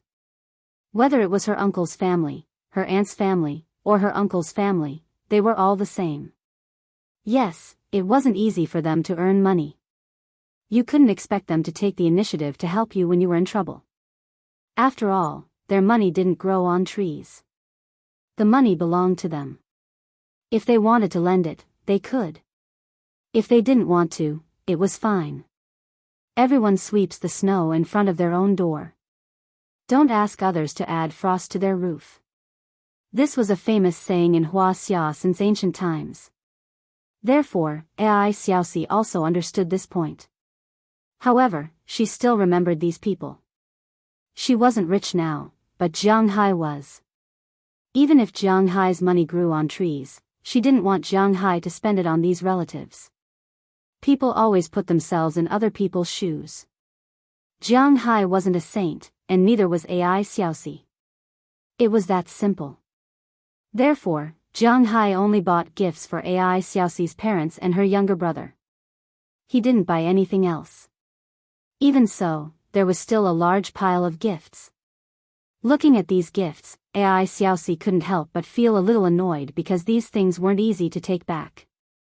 However, before she could finish her annoyance, a great wall haver H9 stopped in front of them. This car is... Looking at the driver who got out of the car and confirmed Jiang Hai's identity, he took the initiative to hand over the keys. Ai Xiaoxi couldn't help but feel a little confused. What's going on? Did Jiang Hai buy a car in such a short time? Oh, I rented it. After all, I'm going to your house. It's more convenient to rent a car. Jiang Hai smiled when he heard Xiaoxi's words. Indeed, this car was rented by him. As Jiang Hai said, it was indeed inconvenient to go to Ai Xiaoxi's house without a car. Of course, Jiang Hai was not there to show off his wealth. If he was, he would not have rented this car. Although this car was considered not bad in the country, it should be considered one of the better ones among the domestic cars. After all, the fruit car cost 200,000 yuan. However, for Jiang Hai, who had been driving a Shield all year round, this car was really not that good. You're really wasting money. Although she said that, Ai Xiaoxi was quite happy that Jiang Hai rented a car. After putting everything in the car, Jiang Hai and Ai Xiaoxi also got in the car. Following the direction she pointed, they went to her house. Although today was not the Mid-Autumn Festival, it was the first day of the legal holiday. There were a lot of people going out of the city to play. Even if Wei City was not a particularly big city, there were still some traffic jams on the highway out of the city. The car slowly moved forward. Unknowingly, several hours had passed. When they finished shopping, it was already 2:00 in the afternoon. It took less than 2 hours to travel by bus. Usually, it would only take about an hour by car. But when Jiang Hai stopped the car in front of Ai Xiaoxi's house, it was already 5:00 in the evening. As the car stopped in front of the small courtyard, many villagers who were outside at this time looked over. When they saw Jiang Hai and Ai Xiaoxi get out of the car, they couldn't help but whisper in a low voice. The Ai family was quite famous in this small village. It was mainly because Ai Xiaoxi's father was a carpenter passed down from generation to generation. Nowadays, the village was not like the city. Although people would go to the store to buy furniture, sometimes they still liked the solid wood furniture. Therefore, the carpenters in the village were generally very popular. Of course, they were only popular now. If it was 40 or 50 years ago, carpenters would be a strong competitor for the village chief position. Ai Xiaoxi's mother was originally a famous flower in this area. Ai Xiaoxi was very smart and beautiful since she was young. When she was in junior high school, there were already many people who came to propose marriage. However, Ai Xiaoxi's mother rejected them all. She didn't want her daughter to be like the other village women who got married and had children in their teens. She didn't want her daughter to be tied up here for the rest of her life and not be able to go anywhere. Since Ai Xiaoxi could learn, she would let her learn well. Later, Ai Xiaoxi was indeed very impressive. She was admitted to a good university and went to the capital. However, in the first year of school, her father broke his leg. Her father just recovered, and her mother's leg got a tumor. It wasn't easy for her to make it to the second year of university. Her younger brother in high school was diagnosed with leukemia. Although his bone marrow was changed, he couldn't do any heavy work in the future. He couldn't go to school because of the delay. The whole family was a little confused for a while. Later, she heard from her friend that she went to Feng Yinshan's finance company to make money. After that, things were much simpler. She got to know Jiang Hai and got a sum of money to help her family get through the crisis. Now, because of the money she sent back, her family's life was quite good. It was definitely above average in the small village. It was precisely because of this that the people in the small village knew about Ai Xiaoxi's family. They also knew that Ai Xiaoxi had found a rich boyfriend outside. They didn't know if it was because they watched too many TV dramas. Perhaps some people were jealous, so gradually, the small village spread that Ai Xiaoxi found an old man. He was even older than her father, which brought a lot of pressure to the Ai family. However, now that Jiang Hai and Ai Xiaoxi got out of the car and acted very close, these rumors were instantly shattered. Holding cigarettes, wine, and some other things, he took them out of the car and put them on the ground. Others could see it from afar. What era was it now? The farmers' eyes weren't very sharp. Although they didn't know about some luxury goods, they knew about these good things that they had come into contact with. Maotai Flying Heaven and Zhonghua cigarettes instantly made the eyes of several families closer to them turn red. Hey, Xiaoni from the Ai family is back. Come and see your parents. At that moment, a woman close to them couldn't help swaying her bucket-like waist. She walked over step by step and said to Ai Xiaoxi with a happy face. Yes, Aunt Lu. I'm back to see my parents. Hearing this person's words, Ai Xiaoxi was very calm. She just nodded faintly and walked to the iron gate of the house. As she knocked hard on the door, the sound of dogs barking came from inside. Aunt Lu saw that Ai Xiaoxi didn't want to talk to her and couldn't help but feel a little embarrassed. She glanced at Jiang Hai and found that Jiang Hai was just standing there looking at the scenery around. She couldn't help but twitch her mouth. In her heart, she thought that the Ai family was really heartless. They didn't recognize their neighbors when they had money. However, she didn't think about it. As neighbors, she had a lot of conflicts with the Ai family. Ai Xiaoxi was already giving her face by calling her Aunt Lu. The woman who was rejected swaggered past Jiang Hai and went far away. Who knew who she was gossiping with? At this moment, a young man's voice came from the gate of the Ai family. Who is it? Hearing the young man's voice, Ai Xiaoxi couldn't help but feel a little excited. Shall we, it's me. However, she still suppressed her excitement and shouted at the gate. Hearing Ai Xiaoxi's words, the person inside quickened his pace and quickly came to the gate and opened it. Then, a boy's face that was 60% similar to Ai Xiaoxi's appeared at the gate. When he saw that it was Ai Xiaoxi, the excitement on his face became even more obvious. It was obvious that the relationship between the siblings was really good. Sis, it's really sis. Dad, Mom, sis is back. Seeing Ai Xiaoxi's delicate little face, the boy shouted loudly and ran into the house at the same time. However, before he could run back, the sound of footsteps came from the house. An old couple came out of the house. People in the countryside were not as good at maintaining their appearance as people in the city. According to Ai Xiaoxi, her parents were in their early 40s. When she was born, her mother was only 19 years old. However, the two of them now looked like they were in their 50s. Time had left traces on their faces. For comparison, Qi Li's mother was in her 50s this year. However, she looked like she was in her 40s. Ai Xiaoxi's mother was only 41 years old this year, but she looked like she was in her 50s. Ah, it's really you. You didn't even give us a call when you came back.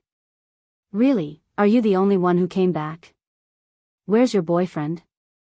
After coming out of the house and seeing that it was really her daughter, Qi Li's mother couldn't help but cry out excitedly. She quickly took a few more steps and came in front of Ai Xiaoxi. With a nervous face, she held her hand and asked loudly. Mom, what are you talking about? Mom, let me introduce you. This is Jiang Hai, this is my mom, this is my dad, and this is my brother, Ai shall we? Hearing her mother's words, Xiaoxi couldn't help but blush. She immediately pulled her mother's hand and shook it. Then she turned her head and made way for the family of three to notice Jiang Hai outside. She introduced him to the family. Oh, uncle, auntie, shall we?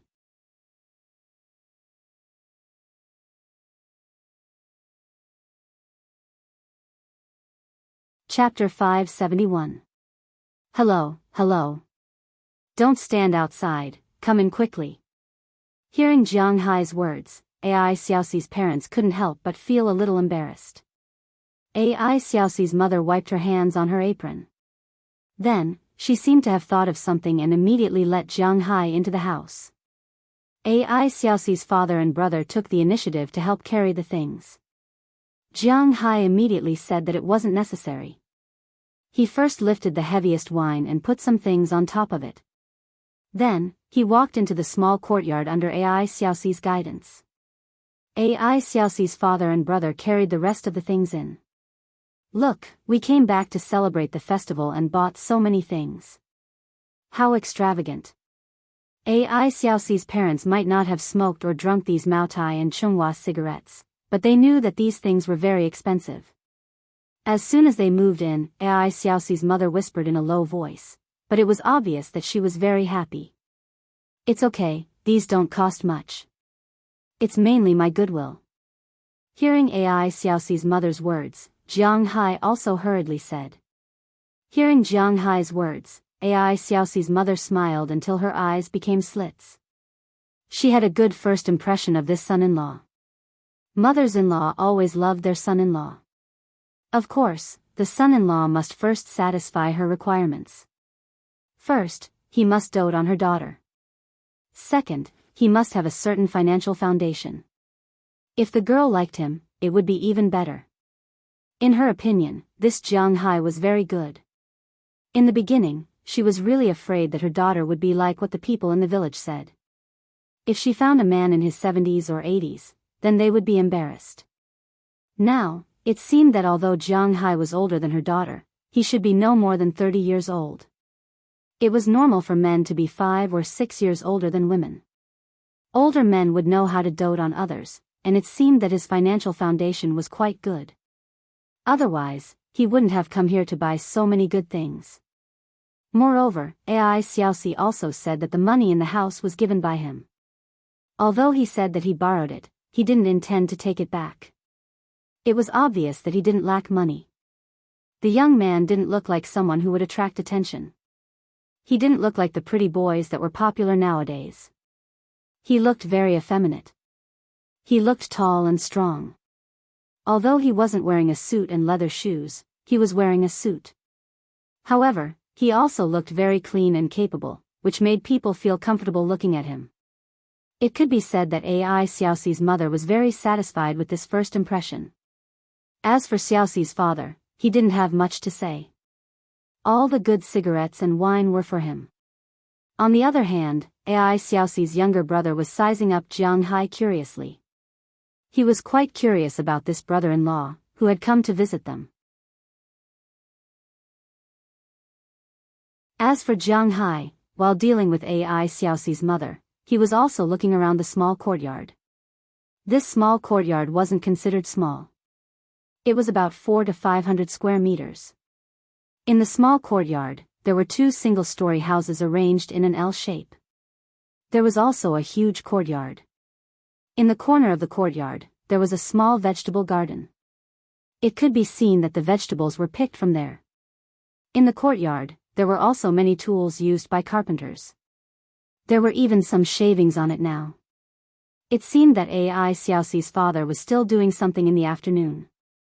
Ai Xiaoxi's house wasn't completely in the countryside. As mentioned earlier, it was considered an urban-rural area. However, the people here mainly made a living by farming. Of course, Ai Xiaoxi's house didn't have much land. Her father was a carpenter, so he usually made a living by doing carpentry. In the nearby villages, her father's craftsmanship was indispensable for all the weddings and funerals. Her father's craftsmanship was indeed very strong.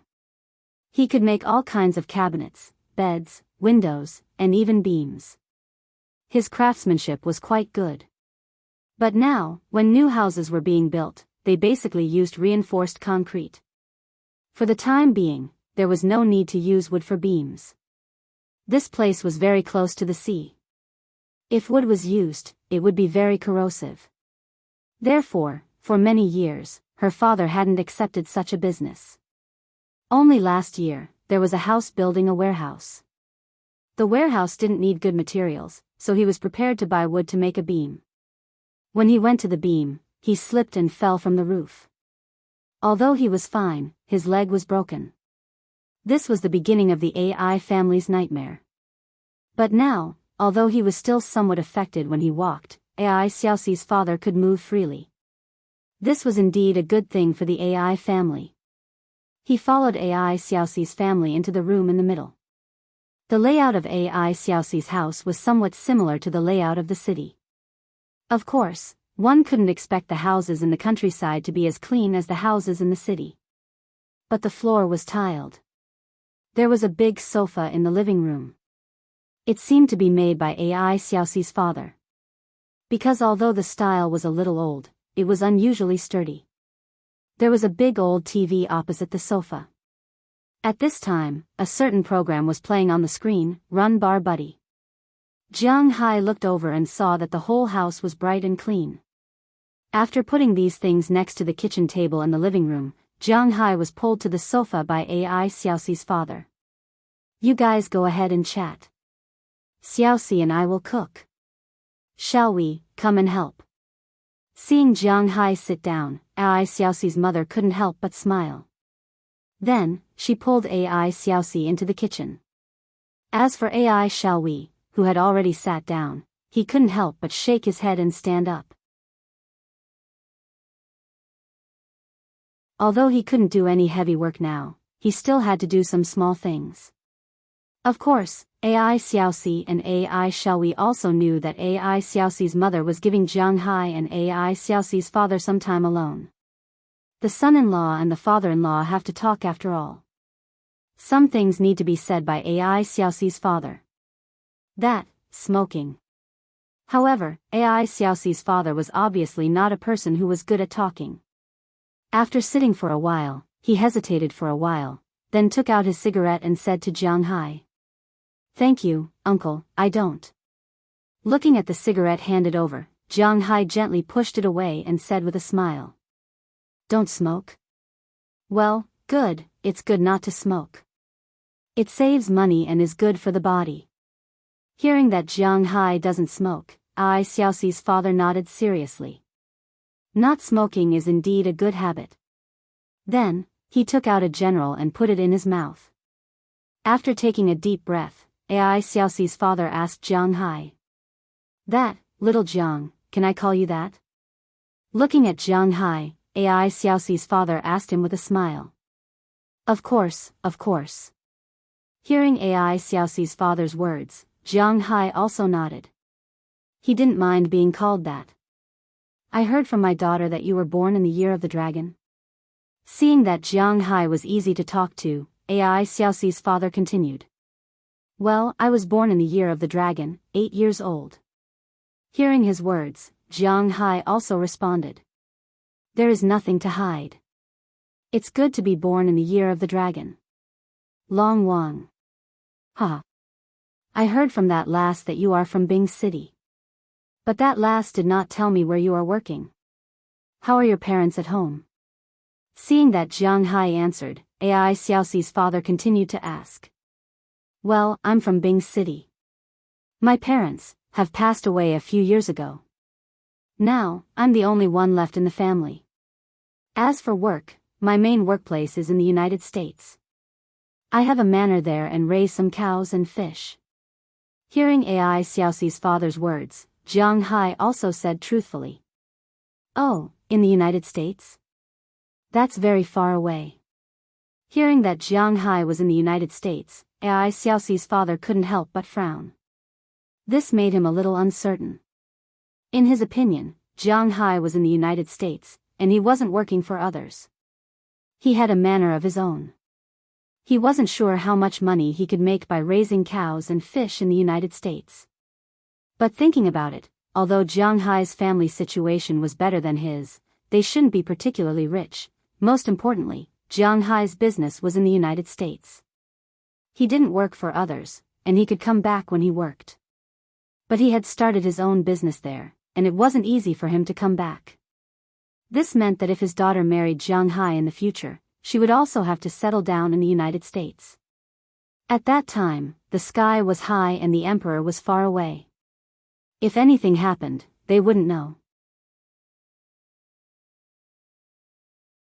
As parents, especially after they got older, no one was willing to let their children be too far away from them. Although he still had a son at home, their daughter was going to be so far away.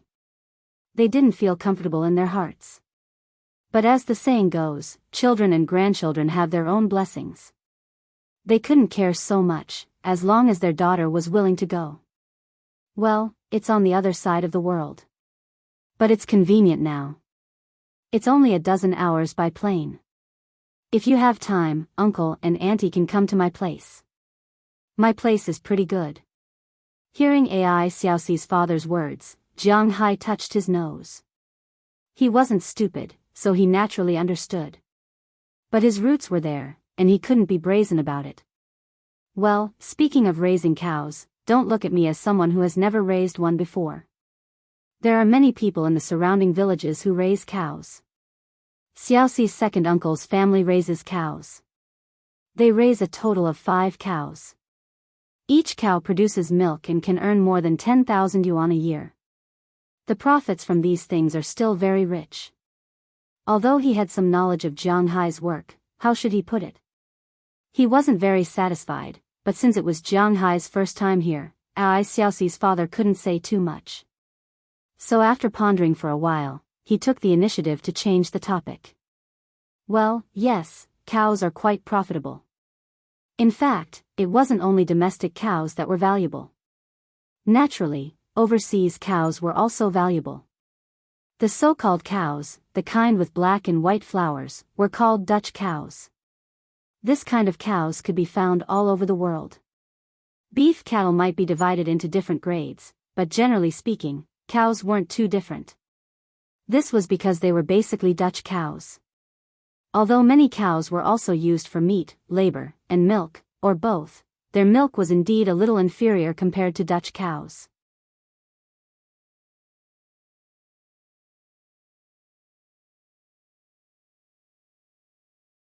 Chapter 572. Then what kind of cattle do you raise? Hearing that Jiang Hai also knew about cows, Ai Xiaoxi's father couldn't help but ask eagerly. Oh, I raise beef cattle. I also have a few cows, but they only provide milk to the people in my manor. They don't sell milk. Hearing her father's words, Jiang Hai thought for a moment and said to Ai Xiaoxi's father. Beef cattle? That's also worth some money, right? How many do you raise? In China, the price of beef cattle was far lower than that of cows. An adult cow could be sold for 30,000 to 50,000 renminbi, while a calf was only worth 5,000 to 8,000 renminbi. There was no other way. The meat from beef cattle sold in China couldn't be sold at a high price. For example, the top beef cattle in Wuxia, known as the best breed of beef cattle in Wuxia, Lucy yellow cattle, was listed in the National Livestock and Poultry Genetic Resources list of key protected breeds.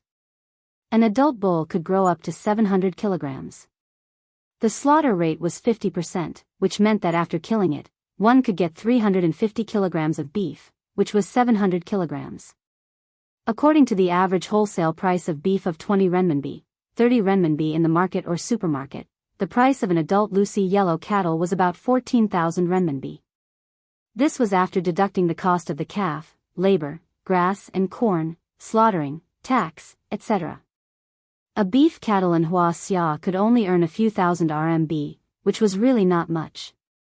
Therefore, in the eyes of Ai Xiaoxi's father, beef cattle were indeed far worse than cows. More than 20,000.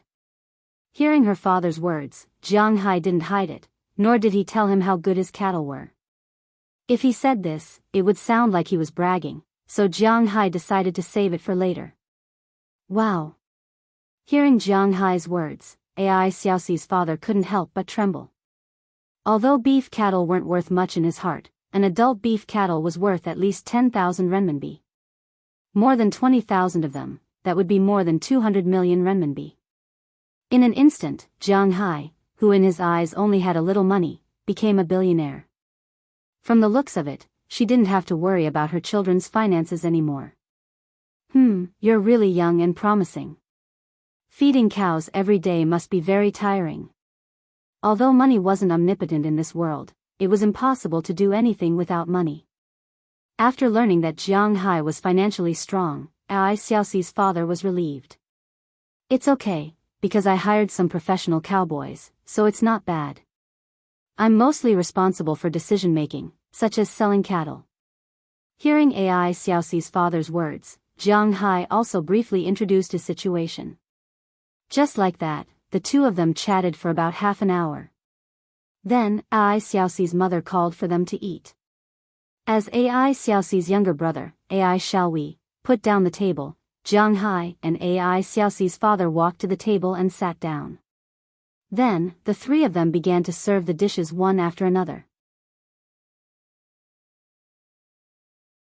Originally, they didn't prepare much delicious food today. After all, they didn't know that Jiang Hai would come today. Fortunately, tomorrow was the Mid-Autumn Festival. For the festival, they prepared a lot of food at home. They just had to cook now. In just a short while, the dishes were all ready. When Northeasterners ate, they paid attention to the number of dishes. They wanted 2 dishes, not single. 6 dishes meant 6 smooth, 8 dishes meant good luck, 10 dishes meant 10 beautiful, and so on. In fact, this custom was passed down from Lu province. After all, during the previous dynasty, there weren't many people in the 3 northeastern provinces. Although it was the place where the Manchurian Qing dynasty made its fortune, there were still many people in the 3 northeastern provinces. But after obtaining the Central Plains, the Manchurian Qing dynasty actually looked down on the areas outside the Great Wall. They thought that it was cold and not suitable for survival. It could be seen from the Treaty of Nerchinsk that the Manchurian Qing dynasty and the Russians signed that they didn't care much about the development of the Northeast. The northernmost Heilong province in the northeast was the place where criminals were sent to in ancient times. This could be seen in many movies and TV series. There were often people who said that they were sent to Ninguda. These 3 words were actually not a place name, but a literal translation from Manchurian. In fact, it actually referred to the 3 northeastern provinces. At the beginning of the previous dynasty, there were very few people in the 3 northeastern provinces. Therefore, the government of the previous dynasty had organized a lot of people to go to Guangdong. Lu province was a big province with a large population, so there were quite a lot of people from Lu province. It was because of these people that many people in the 3 eastern provinces had their ancestral homes in Lu province. Lu province's customs had also spread to the 3 eastern provinces. It was the same for the number of dishes one had to eat. Although today was the first time Jiang Hai came and the Ai family didn't prepare anything, Ai Xiaoxi's mother still prepared 8 dishes. A large plate of potato and pork ribs was stewed in a pressure cooker. Otherwise, it wouldn't be cooked so quickly. A plate of vinegar jellyfish skin, a plate of bean braised pork, a plate of braised Spanish mackerel, a plate of shrimp and spinach scrambled eggs, a plate of hot kohlrabi, a plate of spicy fried clams, and a large bowl of tofu ball soup. Looking at the full plate of food in front of him, Jiang Hai couldn't help but feel hungry. Although Xiaoya made delicious food for him every day when he was in the United States, he hadn't eaten such home-cooked food for a while. Creatures like humans were spoiled. In the past, Jiang Hai didn't even look carefully at what abalones, sea cucumbers, and lobsters looked like. Now, he was a little tired of eating them and wanted to try the taste of these home-cooked dishes. Come, let's eat. Don't look at the food. Even if you look, it won't enter your stomach. Xiao Jiang, you don't have to be so polite here. Treat it as your own home. Looking at the food, Jiang Hai was really hungry. Seeing that Jiang Hai seemed to be interested in her dishes, Ai Xiaoxi's mother was also very happy. As a cook, there was nothing happier than seeing someone like her cooking. After everyone sat down, Ai Xiaoxi's mother started to instruct everyone to eat. Ai Xiaoxi's brother went to the fridge and took out a few bottles of beer. People from Lu province also liked to drink beer. It was similar to the people in Bing City. The brand of beer was also Lu province's local brand, Green City. Jiang Hai had drunk this brand of beer in the past. The taste was not bad, and he could accept it. Jiang Hai opened the beer and poured it into a glass. After everyone drank a glass, Jiang Hai couldn't wait to pick up his chopsticks and eat a clam. Clams were actually a kind of shellfish. People who didn't live in the coastal areas or didn't eat seafood often didn't know much about this kind of food. However, people who often ate seafood wouldn't be unfamiliar with this kind of food. There were 3 kinds of clams. The biggest and most expensive was the yellow clam, followed by the flowery clam and the white clam. Compared to the yellow clam, the flowery clam and the white clam were much cheaper. They were sold in some restaurants in Lian City. Flower clams were sold at 1 renminbi per 500 grams. Of course, there was a limited supply. But even if one were to buy it, it would not cost more than 3 renminbi. Flower clams could also be found in the Atlantic Ocean, but Jiang Hai and the rest did not eat a lot of them. Now that he had eaten this clam, it tasted pretty good. The only problem was that it was slightly salty. Shandong cuisine was salty, and because Ai Xiaoxi's family lived in the urban rural area, the people there would cook salty dishes. First, it was because the salty dishes could be stored for a long time, and they were not afraid of spoiling. Secondly, it was because they needed to work, so eating salty food would give them strength.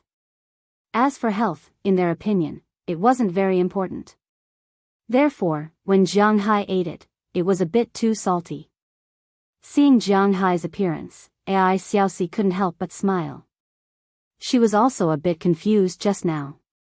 She forgot to tell her mother to make the dishes a bit lighter. It seems that Jiang Hai couldn't stand it anymore. Come, have some soup. Seeing Jiang Hai's chopsticks slow down, Ai Xiaoxi took the initiative to serve Jiang Hai a bowl of soup. Then, she smiled and said to Jiang Hai. After drinking a mouthful of soup, Jiang Hai looked at Ai Xiaoxi and gave her a gratified look. At least the soup was not too salty. After eating a few mouthfuls of dishes to fill his stomach, Jiang Hai began to drink with Ai Xiaoxi's father. He could not stand the dishes, but he could still drink the wine. Ai Xiaoxi's father obviously had some good wine. Although they weren't drinking white wine and it wasn't satisfying, drinking some wine with Jiang Hai was still very happy. For a while, the atmosphere at the table was very good. But sometimes, the atmosphere was too harmonious, and some people would come to make trouble, just like now. Brother, sister-in-law, I heard that Xiaoxi brought her boyfriend back? Just when the family was eating happily, a slightly sarcastic voice suddenly came from outside. Then, 4 people came in from outside. The 4 people were 2 men and 2 women. Their age should be about the same as Ai Xiaoxi's parents. When they walked into the courtyard, the leading woman shouted loudly. Hearing their voices, the big yellow dog that had been lying in the courtyard couldn't help but pricked up its ears and barked at them. However, these people had obviously ignored the big yellow dog and walked straight towards them. The dogs in the countryside were divided into 2 types. One was called a dog, and the other was a watchdog. Called dogs were like the one in Ai Xiaoxi's house. They could bark loudly, but their fighting power was very weak.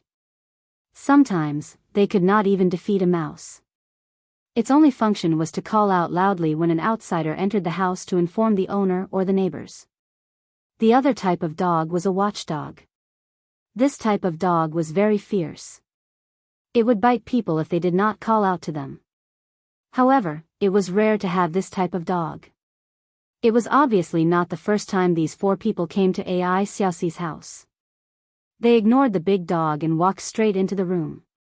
When they saw Ai Xiaoxi's family and Jiang Hai sitting there, their eyes revealed a trace of disdain. You're tuning into the Biyao's Wuxia Chronicles YouTube channel.